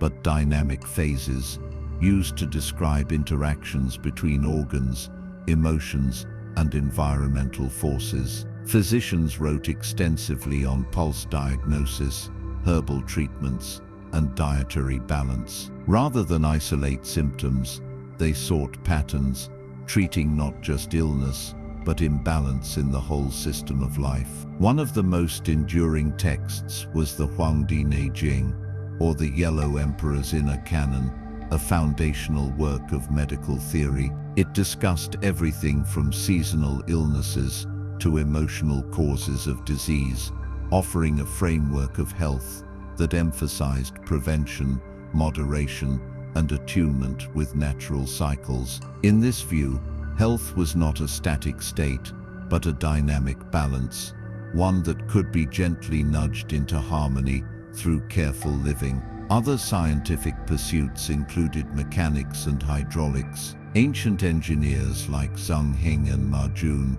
designed devices as elegant as they were effective: water clocks, odometers, and chain pumps that could lift water using rotational motion. The south-pointing chariot, a non-magnetic directional guide, used differential gears to keep a figurine pointing south, regardless of the path taken, a mechanical marvel centuries ahead of its time. These inventions were often recorded in detailed texts, accompanied by diagrams and explanations, quietly passed down through schools and workshops. And yet, for all their sophistication, Chinese scientific traditions often emphasized integration over isolation. There was little separation between science and philosophy, between astronomy and ethics. The world was seen not as a machine, but as a living system, one where stars, rivers, numbers, and breath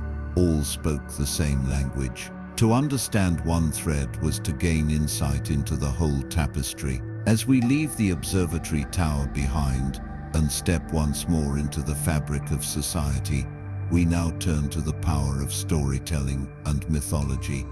The legends, creatures, and cosmologies that stirred imagination and lent color to every corner of the ancient Chinese mind.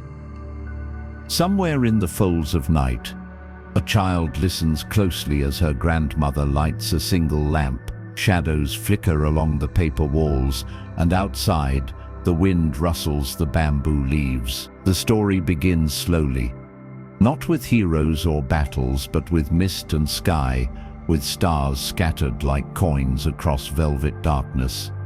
This is how myths are born, not shouted, but whispered, not as entertainment, but as maps for the soul. In ancient China, storytelling was more than tradition. It was a vessel for wonder, memory, and understanding, offering meaning where the world felt too vast to grasp.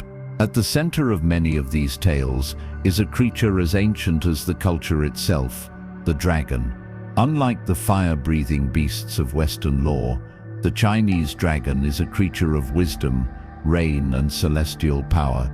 With the antlers of a deer, the claws of an eagle, the scales of a fish, and the face of a camel or ox, its body undulates like a river across the sky. Dragons were believed to control the weather, especially the rain so vital for rice and wheat. In spring festivals, people danced in dragon costumes to awaken the clouds, their long, shimmering bodies rippling through streets like living prayers. The dragon was not feared, it was revered, even emulated. Emperors were often called sons of the dragon, and their robes bore golden serpents flying through clouds. Another cherished figure is Chang'e, the moon goddess. Her legend tells of a time when 10 suns rose in the sky, scorching the earth. The archer Ho Yi shot down 9 of them, and as a reward, he was given an elixir of immortality.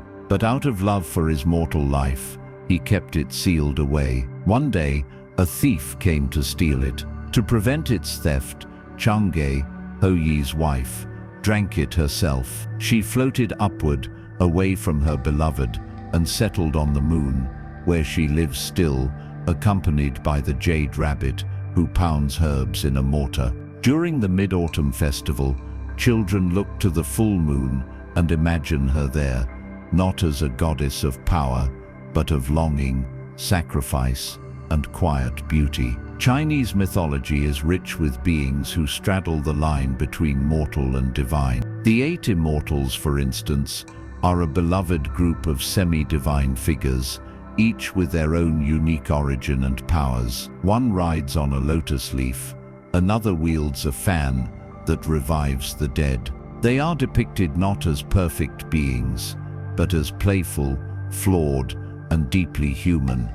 A poet, a scholar, a beggar, a woman who floats on clouds. Together, they represent different aspects of life: health, wisdom, resilience, humor. They travel the realms, helping the worthy, tricking the wicked, and reminding listeners that immortality is less about perfection than about purpose. Then there is the Queen Mother of the West, or Shiwangmu, a powerful deity who resides on a jade mountain surrounded by peach trees that bloom once every 3,000 years. She presides over immortals, controls life and death, and is often portrayed sitting in regal stillness, flanked by cranes and tigers. Her peaches grant eternal life, and many heroes and emperors dreamed of reaching her paradise. In ancient texts, she is both feared and revered, a cosmic force who cannot be summoned, only glimpsed through vision and devotion. The stories of creation are equally lyrical. One tale speaks of Pangu, the first being, who emerged from a cosmic egg. As he grew, he pushed apart the sky and the earth, holding them apart with his arms for thousands of years. When he finally died, his body became the world, his breath, the wind, his voice, the thunder, his eyes, the sun and moon. From his blood sprang rivers, and from his bones, the mountains. In this vision, creation was not sparked by command, but shaped by sacrifice, a body becoming the land, a soul becoming time. Another creation story features Nuwa, a goddess who molded humans from yellow clay. When the sky cracked and chaos descended, she melted 5 colored stones to repair the heavens and used the legs of a giant turtle to hold up the sky. Her act was not conquest, but care, restoring balance through ingenuity and compassion. Nuwa, like many deities in Chinese myth, reflects the belief that power can be nurturing, and that saving the world is often an act of quiet repair, not destruction. These stories wove themselves into daily life. Farmers left offerings to dragon spirits before planting. Sailors invoked sea gods before voyages. Children tied red threads around their wrists to ward off misfortune, believing in the red thread of fate that connects destined souls. Myth was not confined to ritual.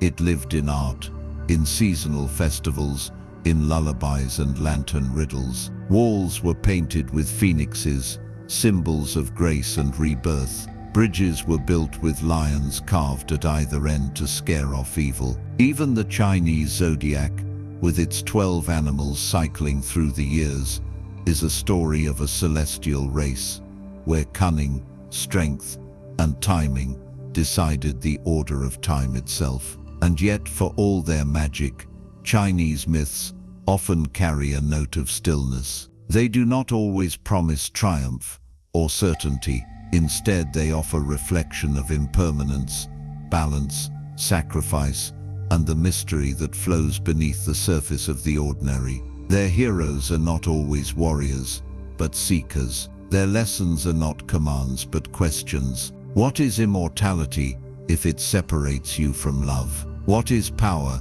if it disrupts harmony? What is knowledge if it blinds you to the dull? These stories endure not because they are loud, but because they are deep. Like roots of a pine tree, they hold firm beneath storms. Like the stars in an ancient chart, they guide without shouting. They remind us that the world is full of wonders just beyond sight, and that to live well is to live with a kind of listening.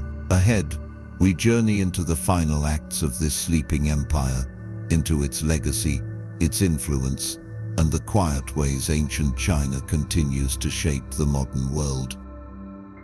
As a caravan crosses the mountains of Central Asia, silk rustles in lacquered boxes, paper scrolls are tied with cord, and fine porcelain clinks softly in padded crates. The traders speak in many tongues, Persian, Turkic, Chinese, but the objects they carry share a single origin. Far behind them, beyond deserts and cities, lies a land of tea gardens, dragon-roofed temples, and river towns reflecting lantern light, ancient China.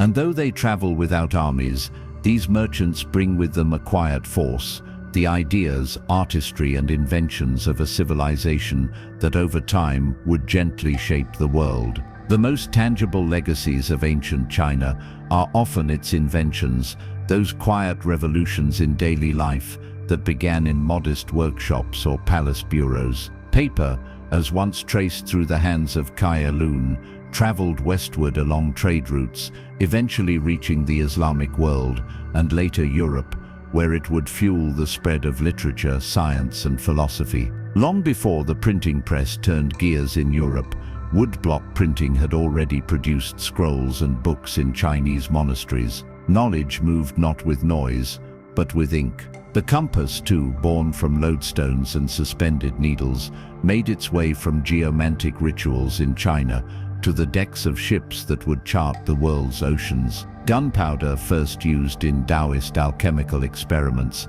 and described in early Chinese military texts, would later transform warfare on every continent. Even the humble wheelbarrow, which allowed a single person to transport loads that once required many, became a model for labor-saving design across cultures. And then there is porcelain, delicate, gleaming, and impossibly smooth.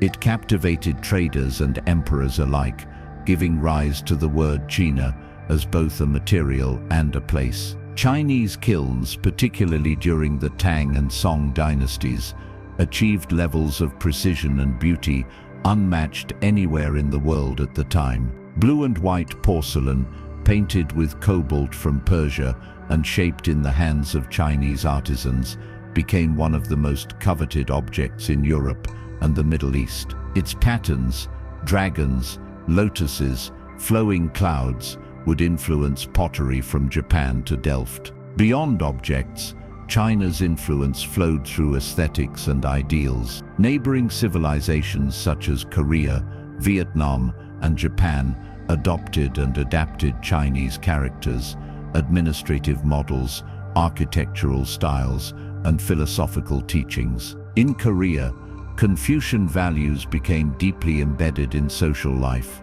In Japan, the imperial court once styled itself after Tang dynasty splendor, and Buddhist temples followed Chinese blueprints. Even as each culture retained its uniqueness, the thread of Chinese influence ran through their poetry, their politics, and their sense of time. But this influence was never a one-way current. China, too, absorbed and transformed the ideas of others. Through the Silk Road, it welcomed foods like pomegranates, techniques from Persian weaving, musical instruments from India, and even celestial insights from Arabic astronomers. Along the maritime routes, Southeast Asian spices, African ivory, and Middle Eastern glass found their way into Chinese homes and halls. Ancient China was not closed. It was a vast, breathing network, patient in its reach, steady in its openness. In the Islamic world, travelers and scholars described China with awe. The 14th century Moroccan traveler Ibn Battuta noted the order, cleanliness and beauty of Chinese cities. Earlier still, in the 9th century, Arab merchants had already established trading posts along the Chinese coast. Chinese maps of the world, though centered on their own lands, showed awareness of far-flung regions, from India to Rome. There was curiosity, not always aggressive or expansive, but thoughtful and enduring. Philosophically, too, ancient China offered quiet gifts to the world. As translations of Confucian, Taoist and Buddhist texts moved beyond the empire's borders, so too did ideas about harmony, duty, non-violence, and the pursuit of inner stillness. In the modern age, these teachings have found new audiences, guiding mindfulness practices, inspiring ethical systems, and influencing environmental philosophies around the globe. But perhaps the deepest legacy of ancient China lies not in a single object or idea, but in its worldview, a way of seeing life as connected, cyclical, and responsive to balance rather than domination. In a time when many civilizations built power through conquest, ancient China often looked inward, cultivating order, tradition, and the art of subtle transformation.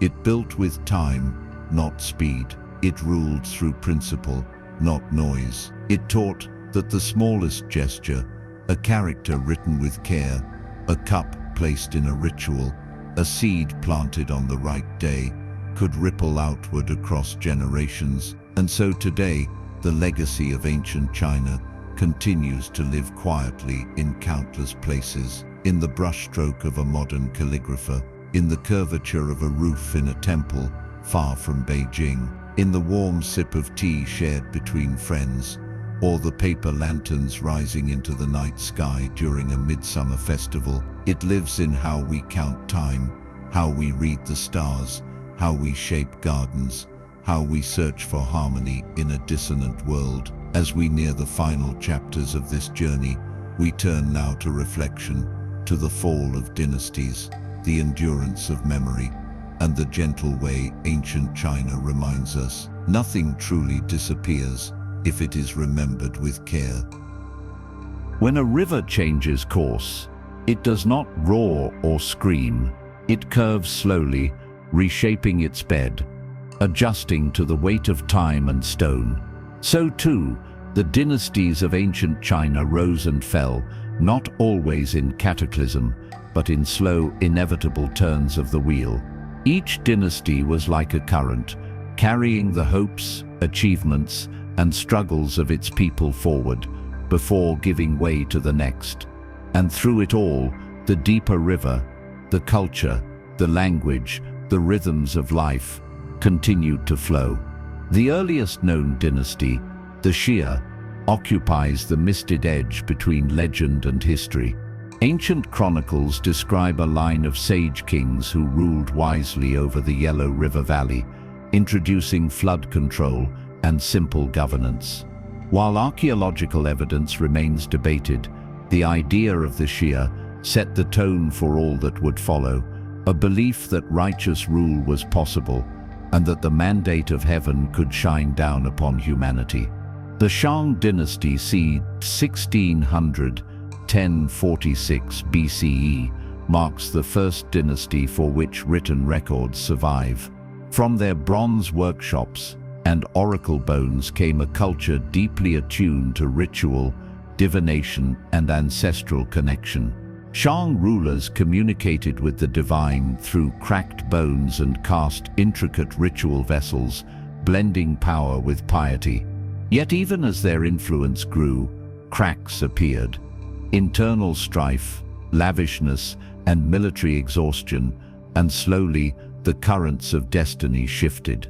With the rise of the Zhou dynasty c. 1046–256 BCE, China entered a new phase of thought and complexity. The Zhou introduced the concept of the mandate of heaven, formalizing the idea that rulers must be virtuous or face removal by cosmic forces. Their early reign, known as the Western Zhou, was marked by relative stability, feudalism, and expanding agricultural innovation. But over centuries, power decentralized, regional lords grew stronger, alliances frayed, and the era of spring and autumn gave way to the warring states. A time of chaos, but also of intellectual flowering, where Confucius, Laozi, and Sun Tzu sowed ideas that would outlast the swords. From these warring states emerged the towering figure of Qin Shi Huang, R221–210 BCE, the first emperor of a unified China. His Qin dynasty, though short-lived, left an indelible mark, the standardization of weights, measures, writing, and laws, the beginnings of the Great Wall, and the famous terracotta army silently guarding his tomb. But the Qin's heavy hand, harsh punishments, and enormous demands bred resentment. After just 15 years, the dynasty fell, proving that unity alone could not secure longevity without harmony. Rising from the ashes came the Han dynasty, 206 BCE, 220 CE, often regarded as one of the golden ages of Chinese civilization.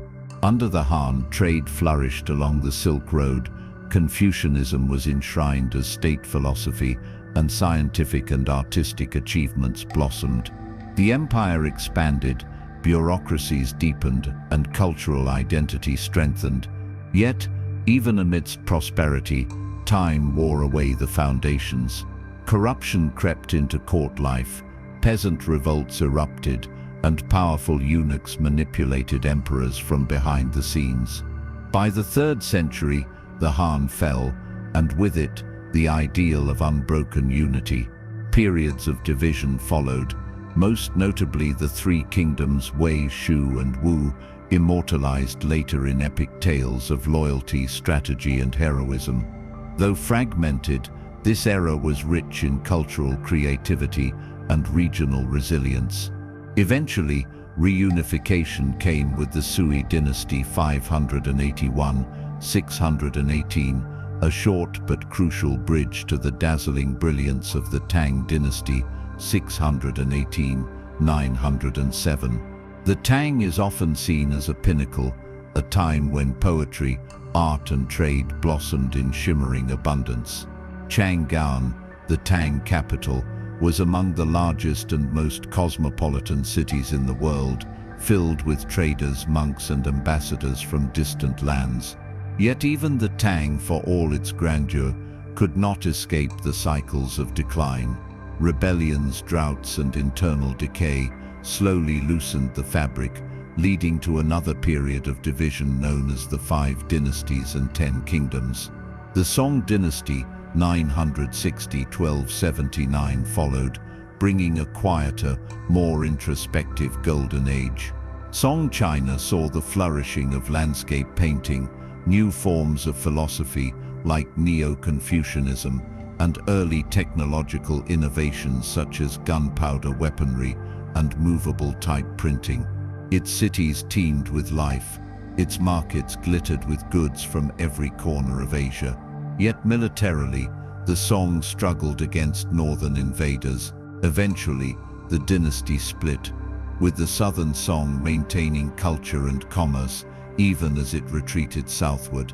Later would come the Yuan dynasty, 1271–1368, established by Kublai Khan of the Mongols. China, now under foreign rule, absorbed Mongol governance even as Chinese traditions subtly shaped their conquerors. The Ming dynasty, 1368–1644, restored native Han rule, ushering in an era of architectural splendor, overseas exploration under Admiral Zheng He, and meticulous governance. Finally, the Qing dynasty, 1644–1912, led by the Manchus, expanded China's borders to their greatest extent, but eventually struggled against internal decay and external pressures, leading to the end of imperial rule in the early 20th century. Throughout all these changes, the rises, the falls, the golden ages, and dark chapters, a thread of continuity remained. The Chinese people, culture, language, and values adapted, endured, and quietly carried forward the essence of their civilization. Dynasties were not seen as permanent thrones, but as phases in a grander cycle, each tested by the mandate of heaven, each weighed by its own virtue or failure. In this view, history was not a straight march forward, nor merely a chronicle of victors. It was a living organism, growing, shedding, healing, and evolving. Power was temporary, culture was eternal. As the river of dynasties winds further into the distance, we next turn to the soul of the people themselves, their arts of resilience, humor, and simple daily joys that carried them across centuries, regardless of who sat upon the throne. In a narrow alleyway of packed earth and hanging laundry, a small group gathers near dusk. Someone tunes a two-stringed oud, the gentle whine echoing off brick walls. A child balances on a bench, imitating a traveling performer's gestures. A grandmother ladles soup into earthen bowls as the scent of ginger and scallions drifts into the cooling air.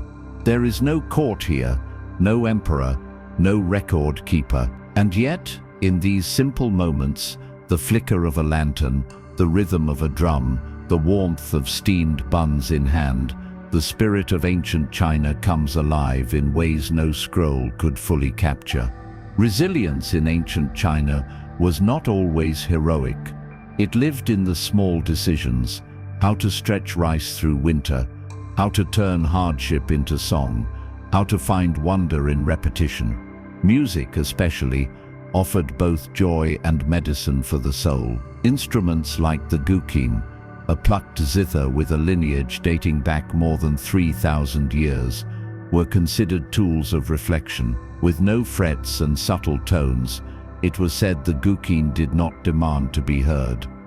It invited the listener to lean in. Scholars played it in solitude, composing melodies to match the mood of a season, a moon phase, or a passing thought.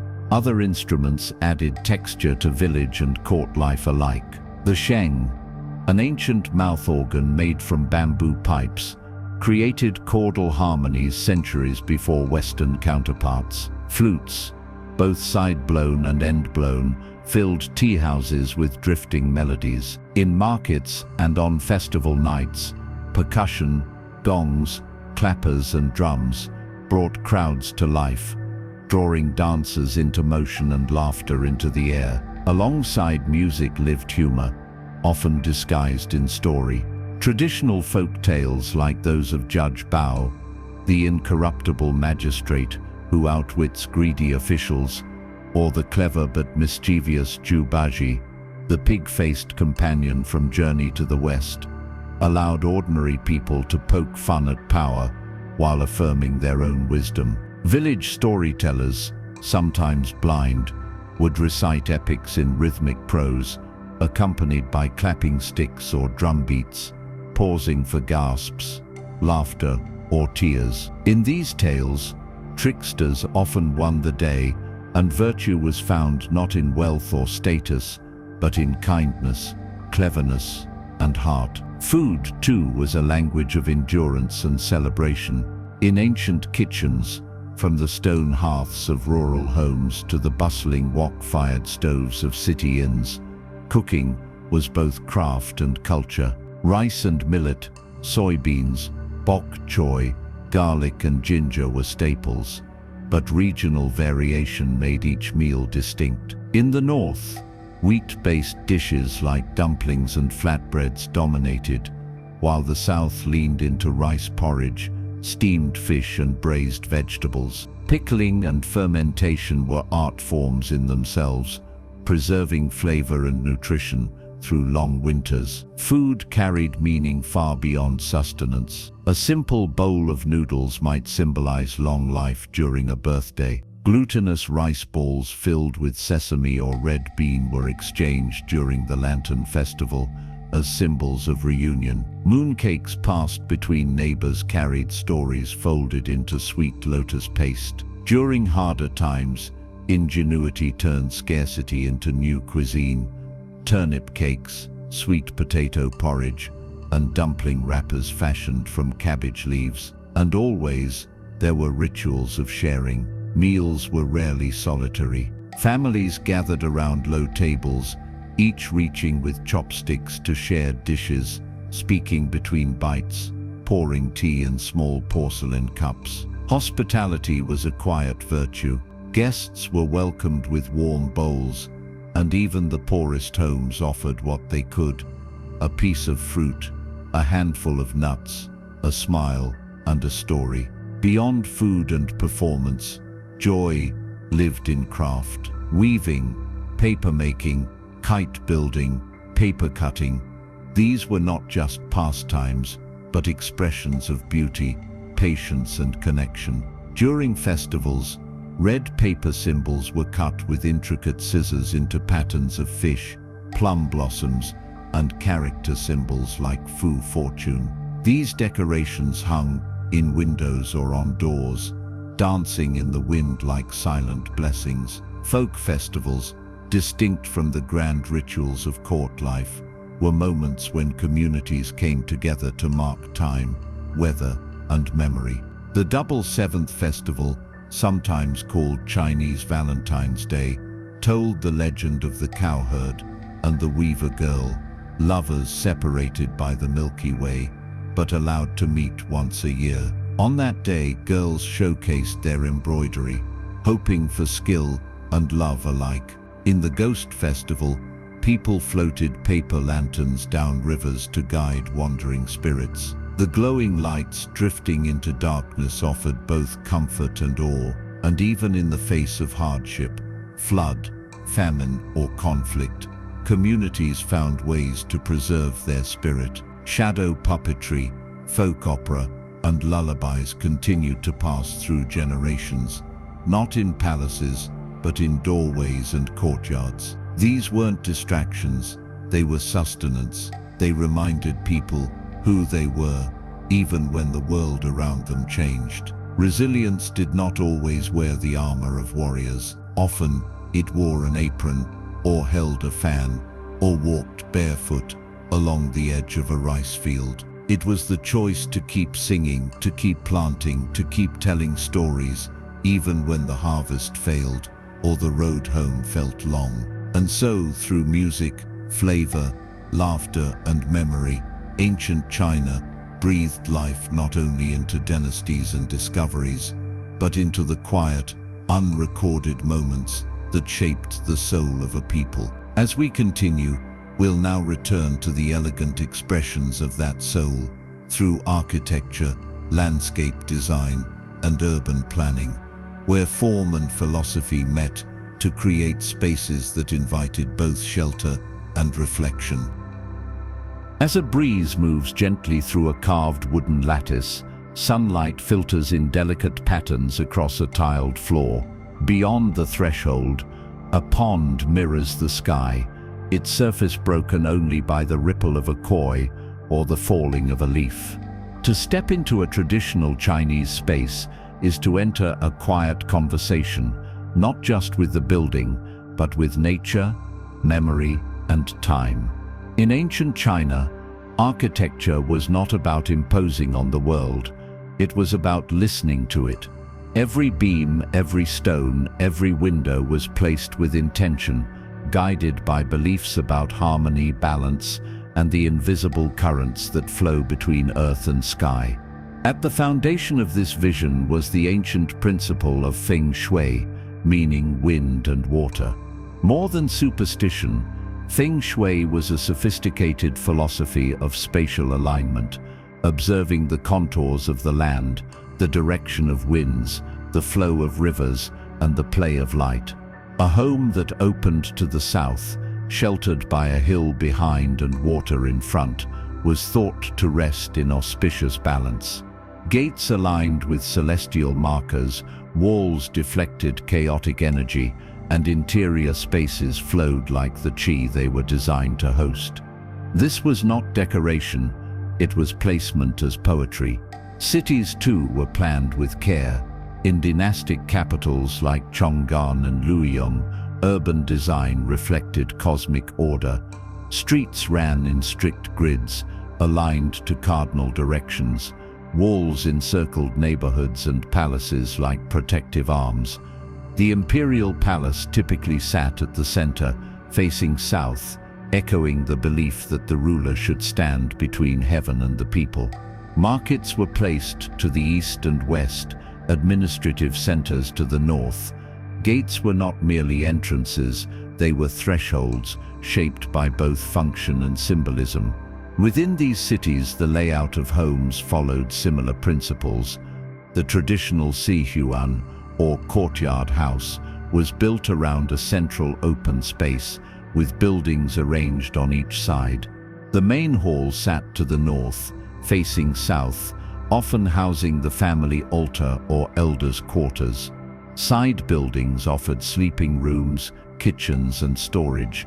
The courtyard, open to the sky, was a space for air, light, trees, and quiet, a place to gather, reflect, or sip tea in the stillness of evening.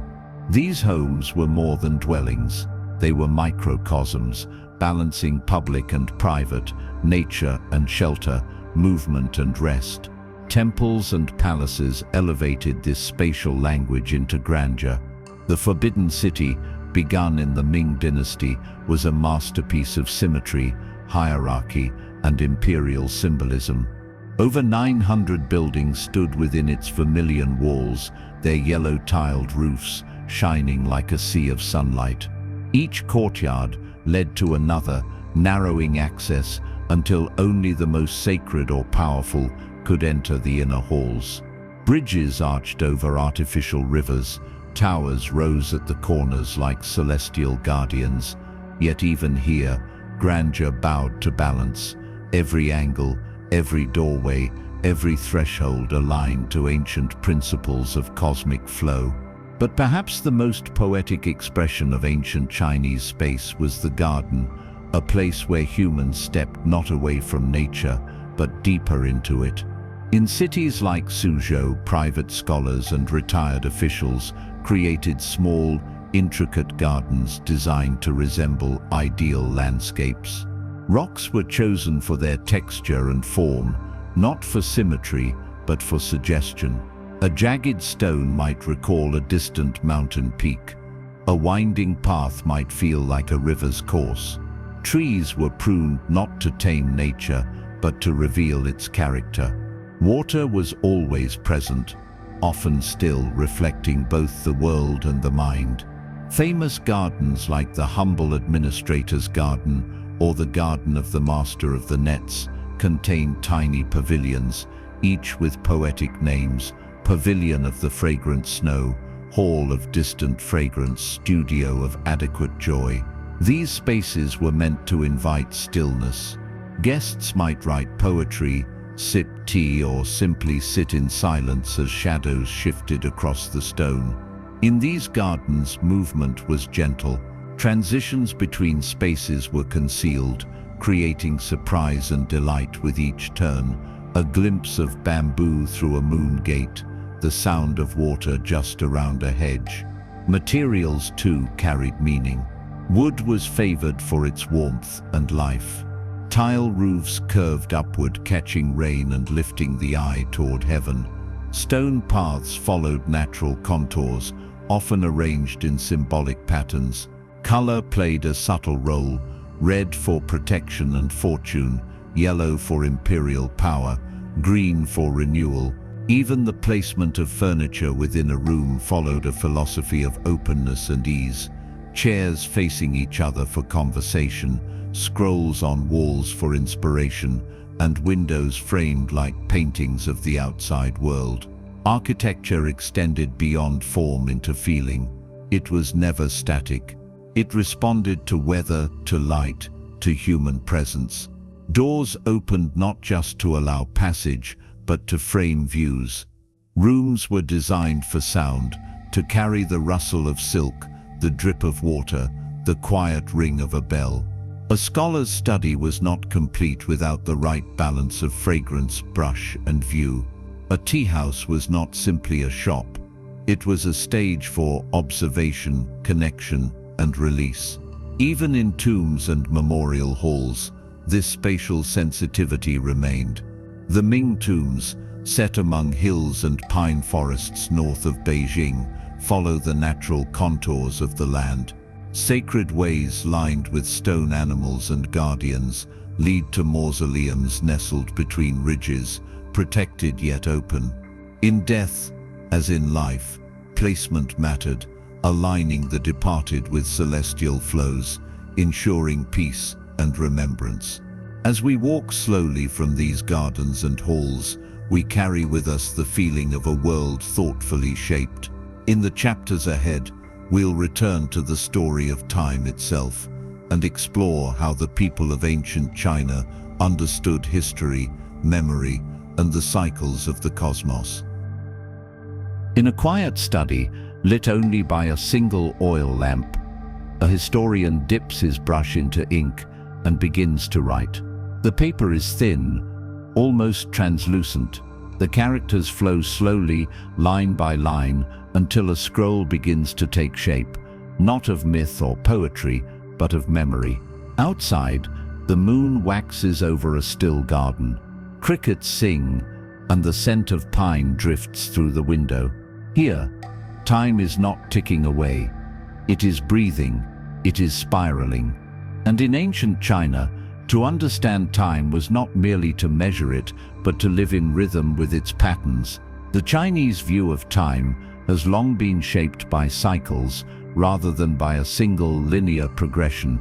This is perhaps most clearly seen in the sexagenary cycle, a 60-year calendrical system composed of a rotation between 10 heavenly stems and 12 earthly branches. Each year, month, day, and even hour could be mapped onto this complex structure, offering not only a record of time, but insight into its quality, its balance, its energy, its auspices. It was believed that moments did not simply pass, but repeated, returning in new forms like waves upon a shore. This cyclical vision was reflected in nearly every aspect of life. The agricultural calendar, for example, divided the year into 24 solar terms, each marking subtle seasonal shifts: grain rain, white dew, minor cold. These names were not poetic flourishes, but practical guides, rooted in centuries of observation. Farmers planted and harvested according to these rhythms. Poets wrote in alignment with them, and families marked rituals, from tomb sweeping to lantern floating, by their turning. Astronomy, too, played a vital role in understanding time. The stars were not distant distractions, they were teachers. Ancient astronomers tracked lunar eclipses, planetary movements and sunspots, with a precision that sometimes astonishes modern scholars. The sky was divided into regions with names like the azure dragon of the east and the black tortoise of the north, guardians of the cosmos who moved through the heavens as silent markers of divine will. The Big Dipper, or Baidu, was especially revered, its shifting position used to align buildings, name emperors, and mark the passage of the seasons. Dynasties, like seasons, were also understood as parts of a greater rhythm. The concept of the mandate of heaven was itself a temporal philosophy, suggesting that a dynasty would rise, flourish, and inevitably decline if it lost virtue. This created not only a moral framework for power, but a cosmic one. When floods, earthquakes, or rebellions shook the land, it was seen as time speaking, a signal that the balance had been lost and renewal was needed. The recording of history in ancient China was both sacred and pragmatic. Court historians were charged with keeping meticulous annals, often daily, noting everything from harvest yields to imperial dreams. These records were not meant to glorify the present, but to serve as a guide for the future. The great historian Sima Kalian, writing during the Han Dynasty, compiled the records of the Grand Historian, or Shiji, a sweeping account of rulers, philosophers, astronomers, and rebels, stretching from mythical antiquity to his own day. His work was not cold chronicle, it was filled with moral reflection, subtle criticism, and a quiet reverence for the lessons hidden in the past. The Shiji became a model for later dynastic histories, which followed a highly structured form: annals of emperors, biographies of officials, records of rituals, treatises on astronomy, music, law, and geography. These texts were more than archives. They were mirrors. In them, future generations could see not only what had happened, but what should be avoided and what might return. Even errors, failures, and defeats were preserved, not as shame, but as warning. But time in ancient China was not only measured in years and reigns, it was also experienced in moments, in festivals, rituals, and quiet thresholds. A child's coming of age, marked by the tying of a hair ribbon or the first calligraphy lesson. An elder's birthday, honored with longevity noodles and gentle laughter. The new year, when the doors were swept clean, debts forgiven, and hopes rewritten in red ink. These moments were doors through which time could enter the home, not as an intruder, but as a guest. Even the language reflected a deep intimacy with time. The character for tomorrow contains the radicals for sun and moon. The word for past holds the brushstroke for walking, and history itself, lishi, carries the meaning of a teacher from the past. These were not abstractions, they were lived truths, spoken with the awareness that time was not an arrow, but a rhythm to be followed with care. Temples and ancestral halls preserved memory not only in stone, but in ritual. Names of the departed were inscribed on wooden tablets, and incense was lit, not just to honor the dead, but to maintain the continuity of presence. The past was not gone. It was folded gently into the now, a source of guidance, stability, and quiet companionship. In this worldview, even endings were not absolute. The fall of a dynasty was not the end of civilization. The death of a sage was not the loss of his voice. The fading of a season did not mean it would not return. Everything in time came again, in different form, with different names, but with echoes that could still be heard by those who listened closely. And so, in the winding corridors of ancient China's timekeeping, its scrolls, stars, festivals, and fables, we find a culture that did not race forward, but moved gently in step with the world. A culture that did not seek to escape time, but to understand it, to befriend it, and to live inside it with grace. As we move forward, we'll explore the final resting places of this memory, the tombs, artifacts, and ruins left behind, and how modern archaeologists have unearthed whispers from long ago to help us better see who we once were. Beneath the fields where wheat now sways in the wind, beneath rivers that change course and towns that rise anew, the earth quietly holds memory. Not the memory of words, but of form, of vessels, tools, bones, walls, of footsteps that once pressed soft clay, of hands that shaped stone or swept courtyards in the hush of dawn. In China, the past does not merely survive in books or tradition. It lies in the soil, vast, layered, waiting to be seen again. And through the careful work of archaeology, a silent civilization rises once more to whisper its stories. Perhaps the most famous archaeological discovery in Chinese history is the Terracotta Army, uncovered in 1974 near the ancient capital of Xi'an. Thousands of life-sized clay soldiers, each with unique facial features, stand in quiet formation in subterranean vaults. They were created to guard the tomb of Qin Shi Huang, the first emperor of a unified China, buried around 210 BCE. Alongside the soldiers are chariots, horses, archers, generals, all arranged with careful precision. No two faces are the same. The details, from armor folds to individual hairstyles, reveal not only artistic mastery, but a culture that believed in continuity after death and in the power of presence to protect across eternity. Yet Qin Shi Huang's mausoleum remains largely unopened. Ancient texts describe rivers of mercury, celestial maps embedded in the chamber's ceiling, and engineering feats designed to preserve the sanctity of the tomb. Out of respect and caution, archaeologists have left the central chamber untouched, a rare act of patience in the modern world, where speed often outruns reverence.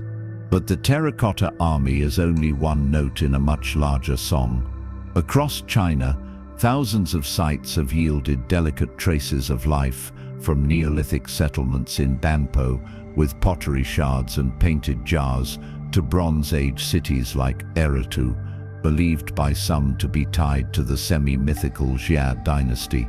In Anyang, the last capital of the Shang dynasty, archaeologists discovered oracle bones, ox scapulae and turtle shells inscribed with divinations. These bones, cracked by heat and read by priests, hold the earliest known form of Chinese writing. They speak of harvests, wars, births, eclipses. Their messages are often short, but their meaning is deep. They are fragments of thought, over 3,000 years old. Tombs, large and small, have also revealed much about the ancient worldview. In Moangdui, a Han Dynasty burial site, the body of Lady Dai, a noblewoman, was found astonishingly well preserved. Her skin still soft, her veins intact, her silk robes wrapped tightly around her. Alongside her lay lacquered boxes, cosmetics, scrolls of medical texts, and the earliest known silk map of the heavens. These were not mere possessions, they were echoes of identity, a life carefully prepared to journey beyond. In Luoyang, Luan, and Chengdu, two murals show scenes of daily life. Scholars reading, musicians playing lutes, dancers caught mid-motion, attendants carrying trays of fruit. These images are soft and vivid, like dreams preserved in pigment. They remind us that the people of ancient China were not just rulers or warriors or sages. They were families, neighbors, artists. They celebrated birthdays and mourned loss. They arranged flowers and tied hair ribbons. Their humanity, once silent beneath the earth, now glows gently in every fresco, every carved jade cicada, placed between the lips of the dead to preserve their breath. Excavations have also uncovered stunning bronze vessels, used for ritual and feasting. The casting techniques, using piece molds rather than lost wax methods, allowed for intricate surface designs. Some of these vessels bear Taoiti masks, symmetrical, zoomorphic patterns whose meaning remains elusive. Were they spiritual guardians, symbols of transformation? We may never fully know, and yet they continue to stir quiet awe. Even the simplest objects, a comb, a chopstick, a child's clay rattle, carry immense weight. They speak of lives unrecorded in history, of the everyday rhythms that shaped the vast fabric of Chinese civilization. A single inscribed tile or pottery shard, brushed free from centuries of dust, can change how we see the past. And in each case, archaeology becomes not just science but listening, a form of attentiveness, of humility before time. The work is often slow. Tools are small brushes, trowels, sieves. Sites are fragile. Fragments must be catalogued, protected, understood. Some discoveries lie hidden beneath cities or farmland. Others wait in deserts, mountains, riverbeds. Modern methods, from ground-penetrating radar to chemical analysis, help guide the way, but always it is the quiet patience of the archaeologist, kneeling in the dirt, that brings memory back into light. In the last century, massive efforts have preserved and studied China's material past. Museums across the country house bronze drums, ancient looms, bone flutes, painted scrolls, and ritual stones. Yet perhaps the most powerful museums are still in the earth itself. where the wind passes over silent fields, and where a single footprint pressed into clay 5,000 years ago waits unnoticed beneath a farmer's path. To stand in one of these places is to feel something deep and still, not nostalgia, not spectacle, but presence, a sense that the world is layered, that every moment rests atop countless others, and that the lives of the past still ripple through the ground beneath our feet. As we continue, we'll move toward the close of our long and quiet journey, and gently explore how ancient China is remembered today, not only in artifacts and books, but in the daily rituals, values and echoes that continue to shape lives in the modern world. In the hush of early morning, long before the streets awaken with engines and footsteps, an elderly man in a Shanghai park moves through a slow, fluid dance. His arms rise and fall with the grace of falling leaves. His breath is steady, his balance effortless. Around him, the trees stir in rhythm, as if they too remember. This is Tai Chi, part exercise, part meditation, all movement rooted in ancient thought. And though skyscrapers shimmer nearby and bullet trains hum in the distance, the rhythm is timeless. In China today, the ancient never truly ended. It adapted, slipped into modern clothes, and continues to move, softly, patiently through daily life. Walk through any neighborhood at dusk, and you may see red paper cuttings decorating windows or incense curling from small home altars. In the countryside, a farmer might still consult the lunar calendar to pick the best day for sowing seeds or laying a foundation. In a city market, a mother buys zongzi glutinous rice wrapped in bamboo leaves to honor the Dragon Boat Festival, just as her ancestors did 1,000 years ago.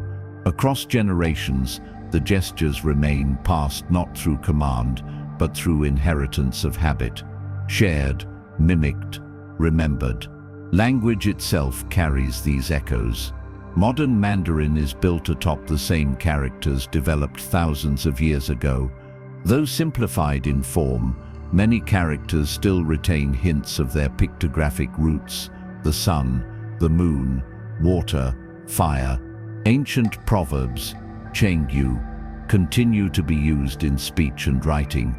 These four-character idioms, often drawn from classical texts, carry entire stories or moral lessons in their brief, poetic forms. A single phrase can evoke an emperor's decision, a battle's wisdom, or a farmer's quiet perseverance. In Chinese cuisine, ancient principles guide flavor and nourishment. The balance of yin and yang, of hot and cold, spicy and cooling, stimulating and soothing, shapes dishes even today.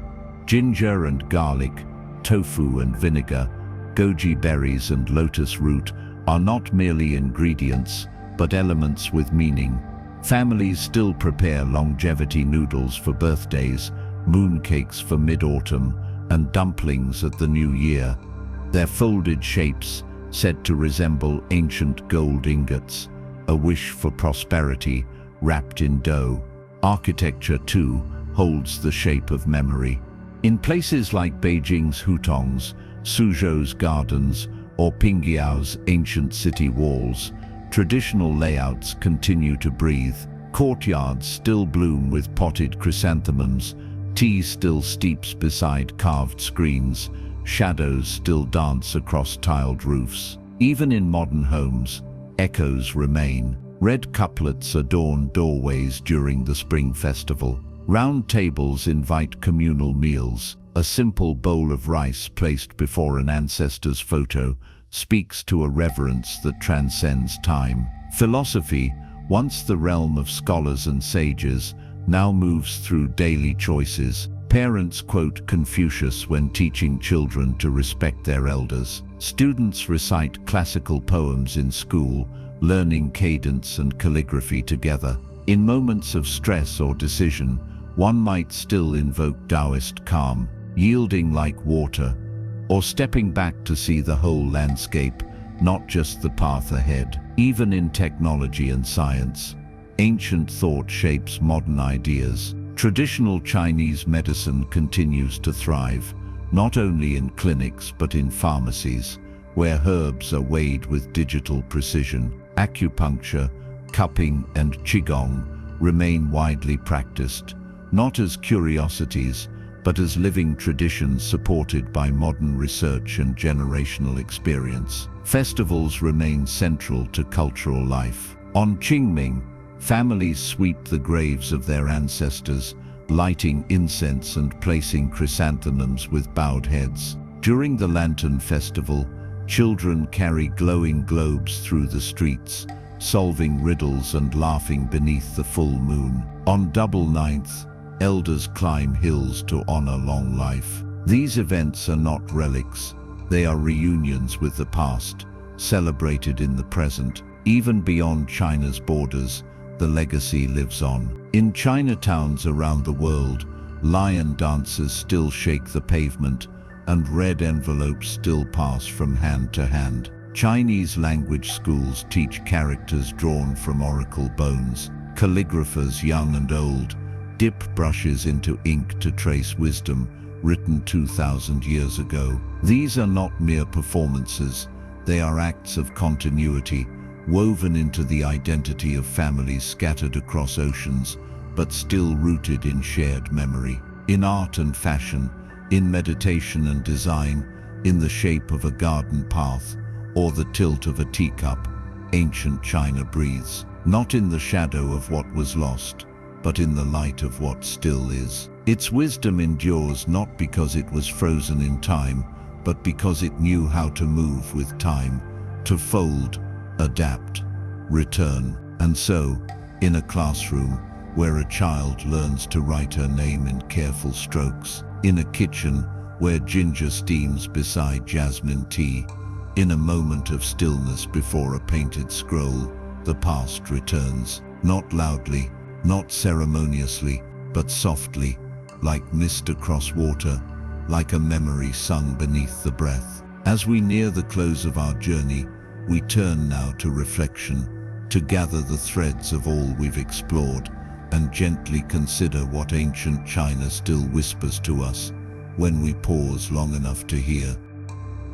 As we drift through the final chambers of this long and quiet journey, it becomes clear that what remains from ancient China is not only a list of inventions or a parade of emperors, but something far softer, a kind of stillness, threaded quietly through everything. It is in the deliberate way a brushstroke curls across paper. It is in the bend of a garden path that avoids straight lines. It is in the rhythm of a tea ceremony, the fragrance of incense rising slowly toward rafters carved long ago. This stillness is not absence, it is presence. And it may be the most enduring gift ancient China offers the modern world. For at the heart of Chinese thought across dynasties, regions, and philosophies, there was always the pursuit of harmony, not the perfection of control, but the balance between opposites. In Daoism, this meant yin and yang, shadow and light,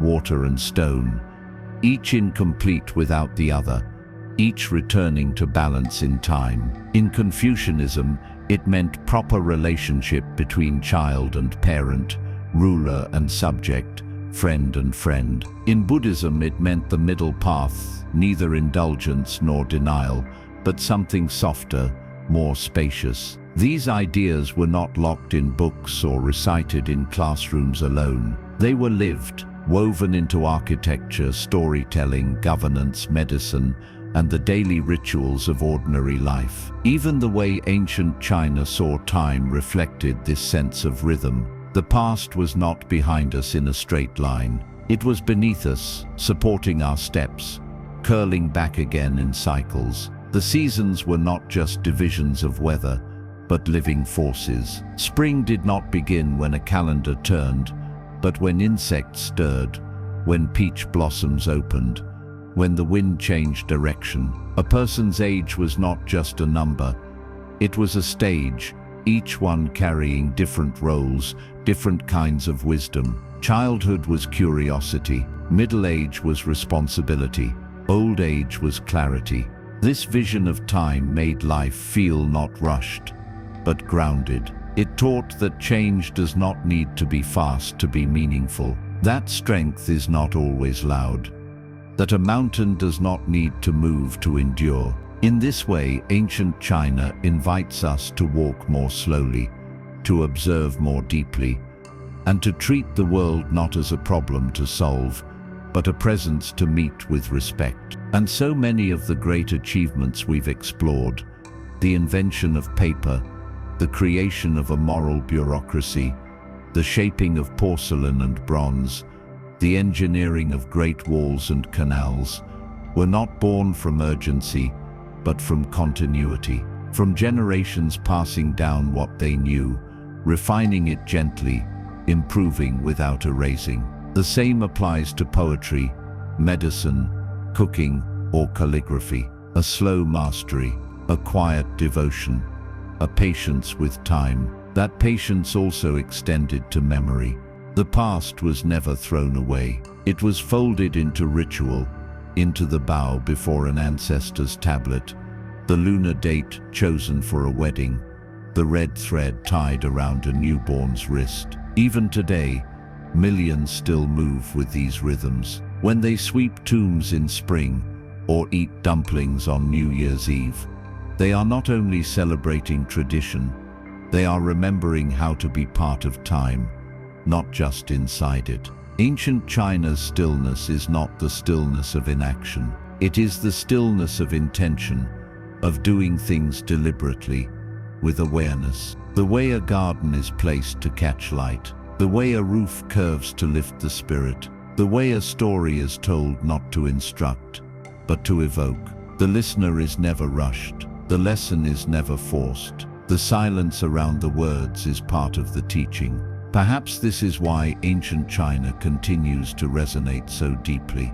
Because in a world that often values speed, noise, and novelty, this old vast culture reminds us of something we easily forget, that meaning is not always in what is new, but in what is attended to. A bowl of tea can be sacred. A walk through a garden can be a journey. A brushstroke can hold a lifetime of thought. Even as we look to the future, with its screens and satellites and rapid change, the ancient Chinese way offers a kind of grounding, not a return to the past, but a way of carrying its depth forward.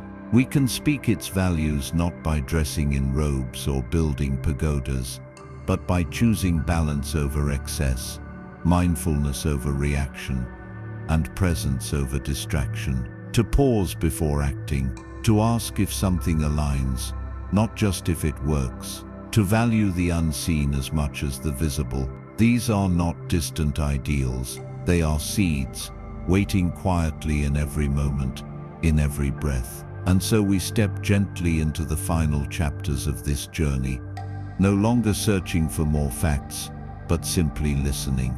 Because what ancient China most wishes to share may not be something to be grasped or collected. It may be something to be felt quietly beneath the noise, a presence, a stillness, a way. In a quiet courtyard, a stone turtle rests beneath a pine tree. A crane is painted on a screen near the doorway, its wings outstretched in frozen flight. Red tassels flutter from the corners of the roof, while a jade cicada lies hidden in a wooden box. These objects do not explain themselves, they do not call attention to their purpose. And yet, to someone who understands, each is a sentence, a whisper, a carefully chosen message from a world where symbolism shaped the very fabric of understanding. In ancient China, symbols were never ornamental alone. They were containers of meaning, each holding layers of cultural memory, cosmic alignment, and personal hope.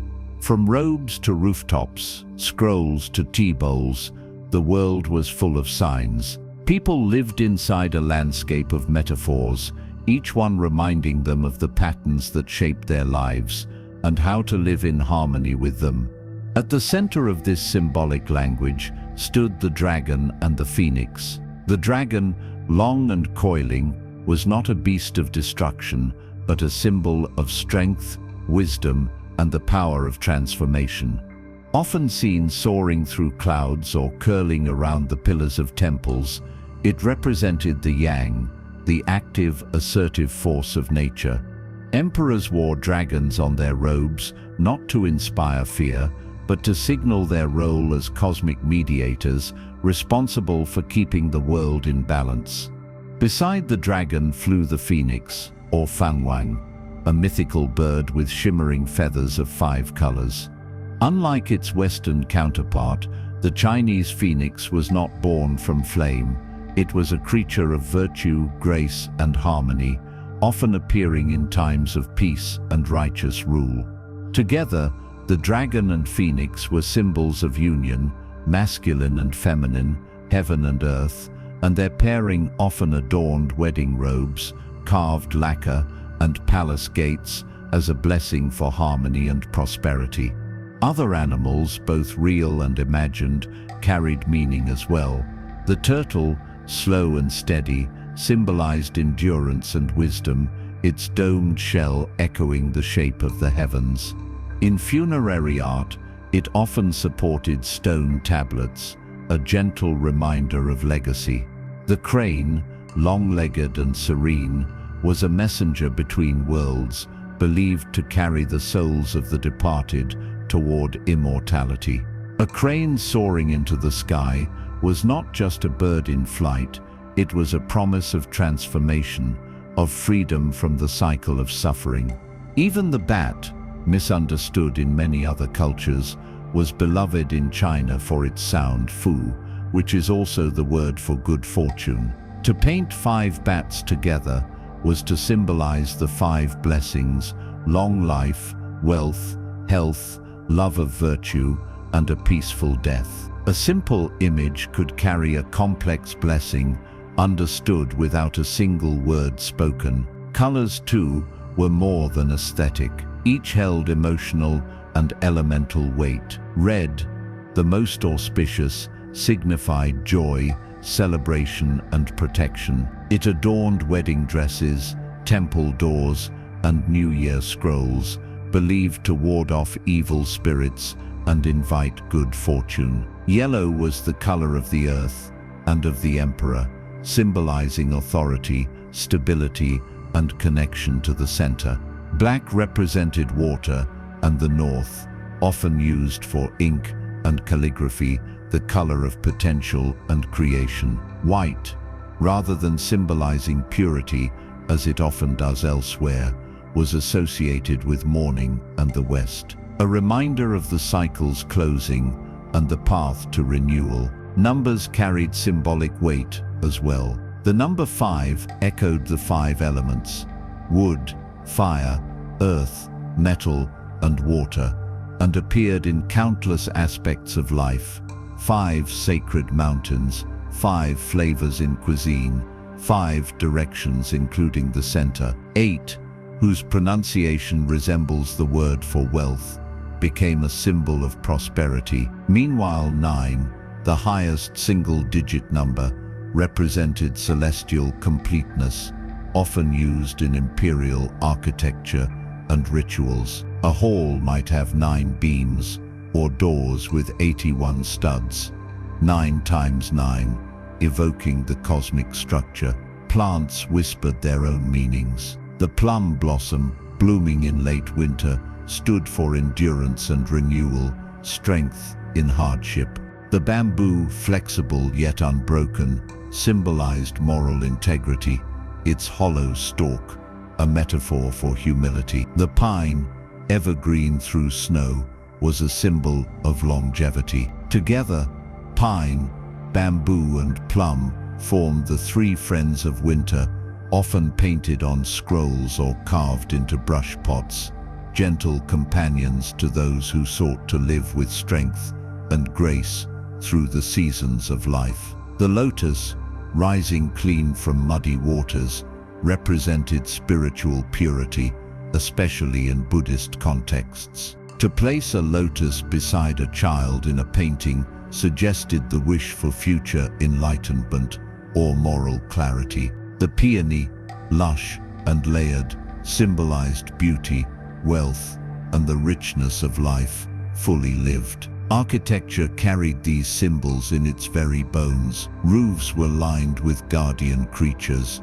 dragons, phoenixes, Keelan, silently watching from their corners. Windows and screens bore patterns that spoke of balance and protection. Even the placement of a rock in a garden or the angle of a bridge reflected unseen meanings. Nothing random, everything considered. This was a world where to give a jade cicada as a gift was not just to offer a trinket, but to say, "May your voice be eternal." Where painting a pair of mandarin ducks was a wish for marital fidelity, where to send a scroll of pine and plum to a friend in exile was to say, "Stay strong, you are not forgotten." And so, as we move forward into the closing moments of this journey, we do so with eyes that see more quietly, more gently, as if the ancient world has offered us a new way to notice, to feel, and to understand the language that speaks without sound. In a quiet pavilion, its roof gently curved like the wings of a resting crane, a scholar sits with a low table before him. Outside, rain falls in a slow rhythm, tapping gently on bamboo leaves. Inside, a candle flickers near a shallow dish of ink. The brush in the scholar's hand is poised above rice paper, unmoving, as if waiting for the wind to shift. And then, with a breath, he begins, a single stroke, deliberate and fluid, the first character of a poem that may live for centuries. In ancient China, writing was never just communication. It was meditation. It was self-cultivation. It was art. Poetry and calligraphy were two of the most treasured expressions of thought and emotion in Chinese civilization. To write well was to think well. To compose a poem was to bring order to one's heart. These were not hobbies of leisure, but essential acts of reflection, practices that allowed the mind to slow, to clarify, to align with something deeper than words themselves. A line of verse perfectly placed could hold more power than 1,000 proclamations. A single brushstroke could reveal the soul of the writer. Calligraphy, or shufa literally means the method of writing. But for centuries it was regarded as far more than that. It was the visual form of spirit.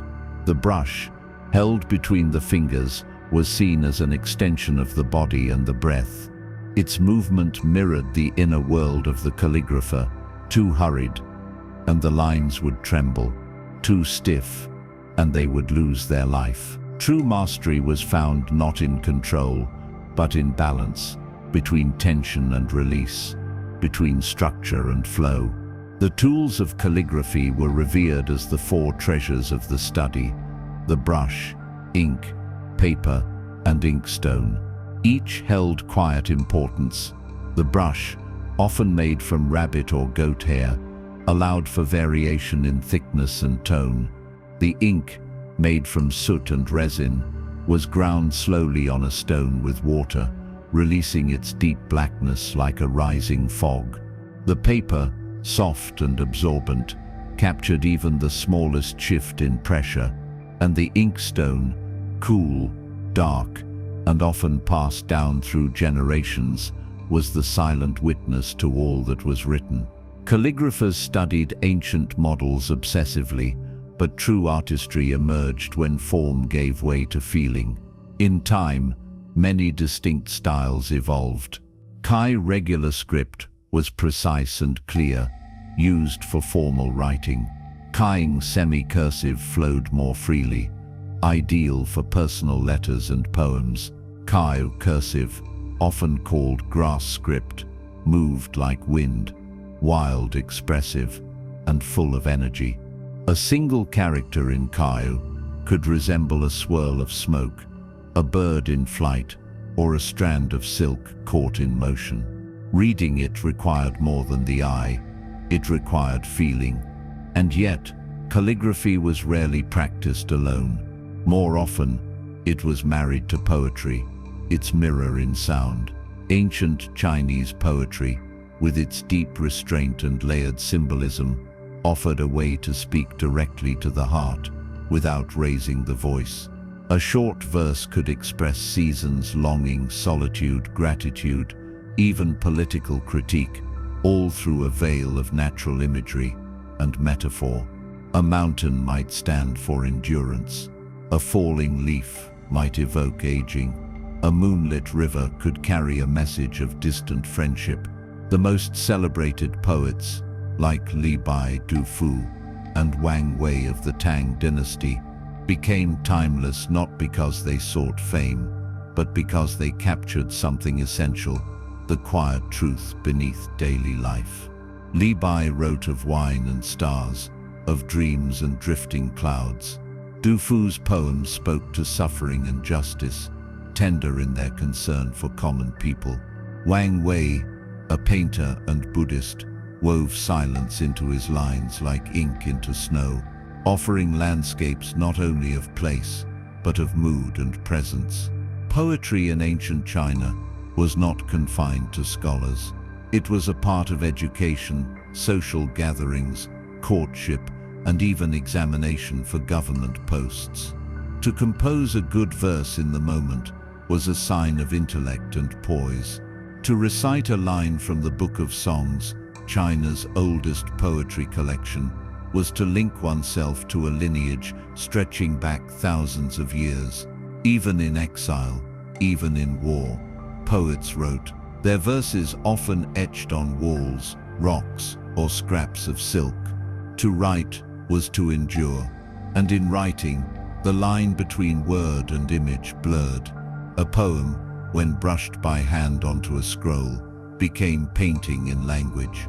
The spacing, the tilt, the ink's fading stroke, all contributed to its emotional weight. Some works added illustrations, mountains rising beside verse, or plum blossoms arching over a signature. Others stood alone, the brushstrokes themselves carrying the rhythm of the poet's breath. In this way, calligraphy and poetry were not simply arts to be observed.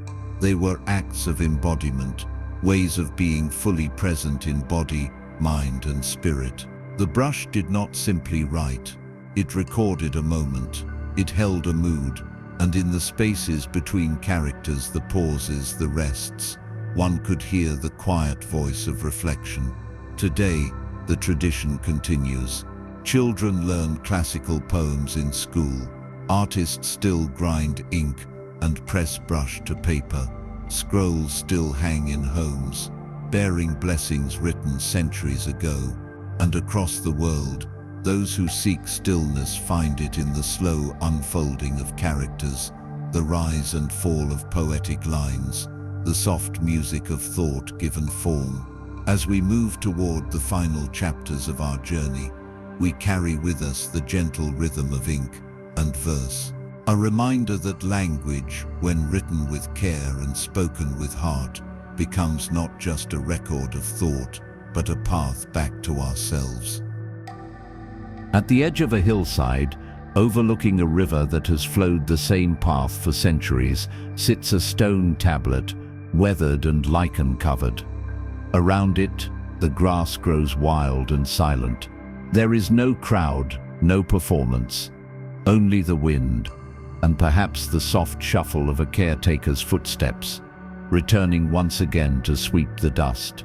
This too is legacy, not the kind built for glory, but the kind tended gently, one act at a time. In ancient China, remembrance was never only about monuments. It was about presence, it was about returning. It was about how we live with the past and how we prepare the ground for those yet to come. The people of ancient China understood deeply that life, like all things, was impermanent. Seasons turned, dynasties fell, mountains eroded, and even the greatest emperors eventually faded into names carved in stone. But this knowledge was not met with despair. It was met with reverence, a profound respect for time's natural rhythm. The idea was not to escape death, but to live in such a way that one's influence flowed onward, like a river that continues long after its source is gone. This was reflected in the custom of ancestor veneration, practiced across dynasties and households. In temples and homes, families set up small altars, often with wooden tablets bearing the names of the departed. Offerings were made, bowls of rice, cups of tea, incense rising in thin curls, not out of superstition, but out of a sense of continuity. The dead were not distant. They were part of the household, remembered in moments of joy and difficulty alike. To speak their names was to affirm that their lives still shaped the present. These practices found their most formal expression during the Qingming festival, the tomb sweeping day, when families visited ancestral graves to clean, tend, and remember. They brought fresh flowers, burned paper replicas of needed items, shoes, coins, even paper servants, not because they believed the dead lacked, but because they believed care continued. The act of cleaning a grave was not mere maintenance. It was an offering of time, of effort, of presence, a way to say, "You are still here, because we are still here." This sense of impermanence, far from being somber, infused daily life with meaning. People planted trees knowing they might not live to see their full height. Craftsmen carved with care into wood that would age, crack, and darken. Writers composed lines not for fame, but for the brief beauty of capturing a thought, a mood, a season in passing. It was enough that it lived, even if only for a little while. And yet, many sought to leave something behind, not as a boast, but as a gesture. A scholar might inscribe a scroll with a few careful characters, hoping his grandson would read it one day. A grandmother might teach her granddaughter how to fold dumplings just so, passing along not just technique, but memory. A stonemason might chip his family mark into the base of a bridge. A potter might hide a poem inside the curve of a bowl. These were not grand gestures, but they were lasting ones. Impermanence, in Chinese philosophy, was not an enemy. It was a teacher. Taoist texts often described life as a stream, always changing, always moving, and yet still the same in essence. The goal was not to dam the flow, but to float with it. In Buddhism, impermanence was one of the three marks of existence, a truth to be embraced. Clinging led to suffering, letting go led to peace. To understand that all things pass was not to feel powerless, but to see clearly, and from that clarity, to act wisely. Even architecture bore this sensibility. Wooden temples were built to breathe, to shift with the wind, to decay with dignity. They were maintained not to be eternal, but to be renewed, rebuilt again and again, in the same form by new hands. In this way, a temple could last 1,000 years not because its materials endured, but because its pattern did. What mattered was the care carried forward. This view of time extended beyond family and form into the very structure of governance and record. Historians preserved not only glory, but failure, not to shame, but to instruct. A dynasty's collapse was not the end of civilization, but a change in tone, a passage in a larger composition. What mattered was how well one played their part, even knowing the music would one day stop. And so, a person's legacy was measured not in monuments, but in the rhythms they left behind. Did they live in balance? Did they treat others with care? Did they listen to the world and offer something back? These were the questions that shaped how a life was remembered. Today, those rhythms still echo. In a handwritten note saved in a drawer, in a family recipe prepared on the same holiday every year, in a stone step worn smooth by generations of footsteps. in a photograph placed beside an incense stick. Legacy continues not in loud declarations, but in these quiet returns, these moments when the past rises gently into the present. In ancient China, nothing was wasted, not time, not gesture, not memory. Everything became part of the pattern. And as we approach the final chapters of this journey, that may be the most enduring message of all, that to live well is not to fight time, but to walk with it, to place each action like a brushstroke, firm, gentle, and with full attention. Ahead, we'll begin to close this long and soothing story, returning to the places we've visited and softly gathering what remains. There is a moment in every journey, not the start, not the end, when one turns and looks back, not to retrace steps, but to understand them. The air feels still, the road stretches behind like a quiet ribbon, and in the soft hush of that pause, meaning begins to settle. So it is with our path through ancient China. As we near the close of this long, slow walk, we do not rush to summarize. Instead, we gently revisit the spaces we've touched, not as a list, but as a landscape, as a memory softly unfolding. We remember the beginning, the river valleys where the earliest communities shaped earth into dwellings and millet into bread, where fire crackled in clay kilns and hands carved symbols into turtle shells, not knowing they were laying the foundation for a script that would survive dynasties. We remember the Shah, the Shang, the Zhou, how myth and history curled together like smoke, how rulers sought order not just through strength, but through ritual and rhythm. We recall the quiet brilliance of invention, paper, printing, porcelain, and the compass, tools that did not announce themselves with spectacle, but slowly changed the shape of the world. And we remember the civil examination system, built not on conquest but on character, inviting generations to write their way into service, guided by the ink of Confucius and the virtues of self-discipline. There were palaces, yes, and tombs, walls, cities, but just as important were the courtyards, the gardens, the humble homes arranged in quiet symmetry with the sun and wind. These were not just places to live, they were mirrors of belief that to dwell well was to dwell in balance, to shape the world not with dominance, but with attentiveness.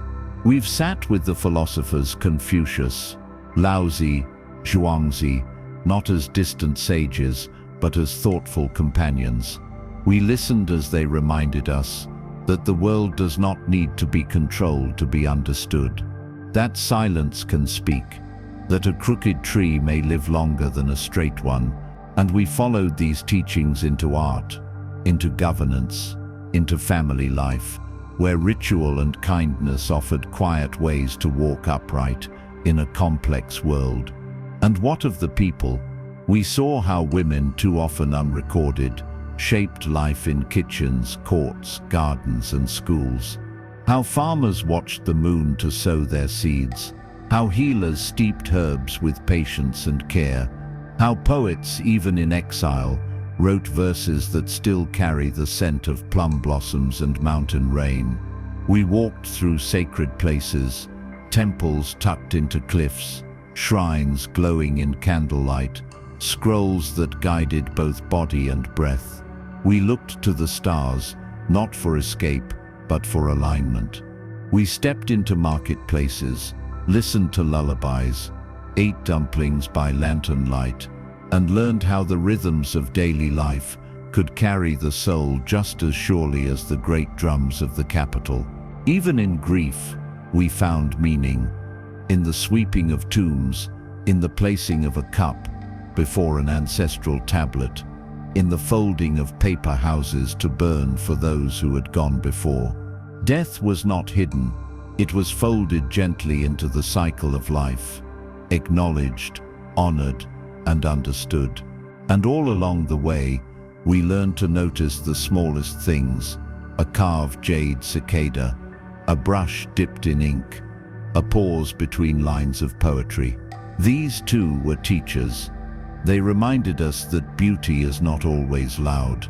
That clarity may come not from answers, but from attending to what is already here.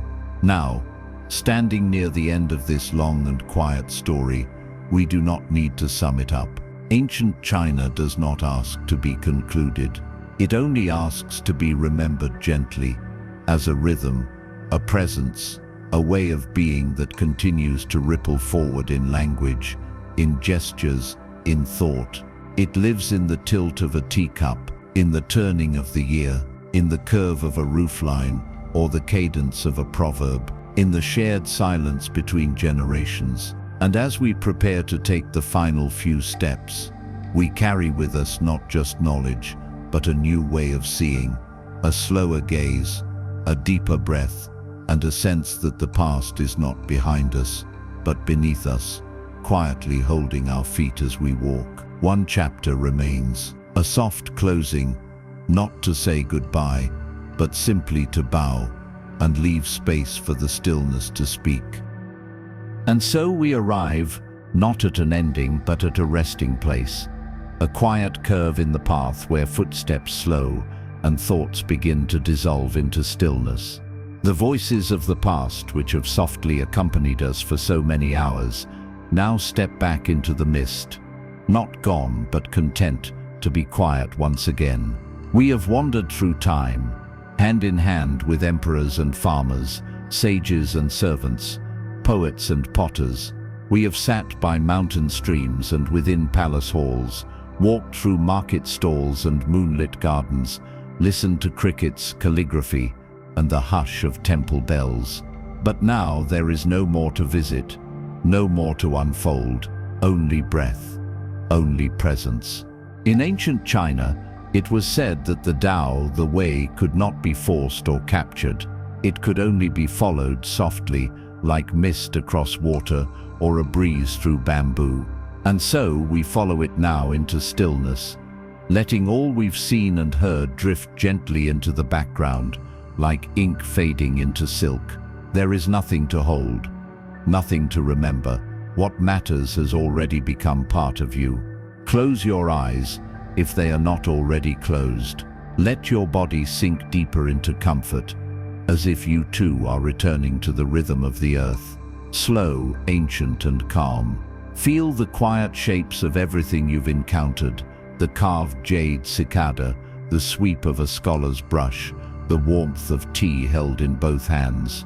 Let them rise and fall like breath, like memory, like dreams half remembered. The past does not disappear. It becomes soil, it becomes foundation. It becomes that part of you that notices the turn of the season, the sound of wind through trees, the wisdom in restraint. And when you walk through the world tomorrow, when you speak, when you pause, when you choose, perhaps something quiet and old will move with you, like a thread stitched long ago into the lining of your coat. The world will still be busy. It will still move fast. But you will know how to move slower, how to return, how to carry stillness with you, like a lantern cupped in your palms. And so we leave the story here, not finished, not closed, simply laid down gently, like a scroll at the edge of a pillow. The past continues, in stone, in sky, in silence. And you, now, are part of it. Sleep well, traveler. You've walked far.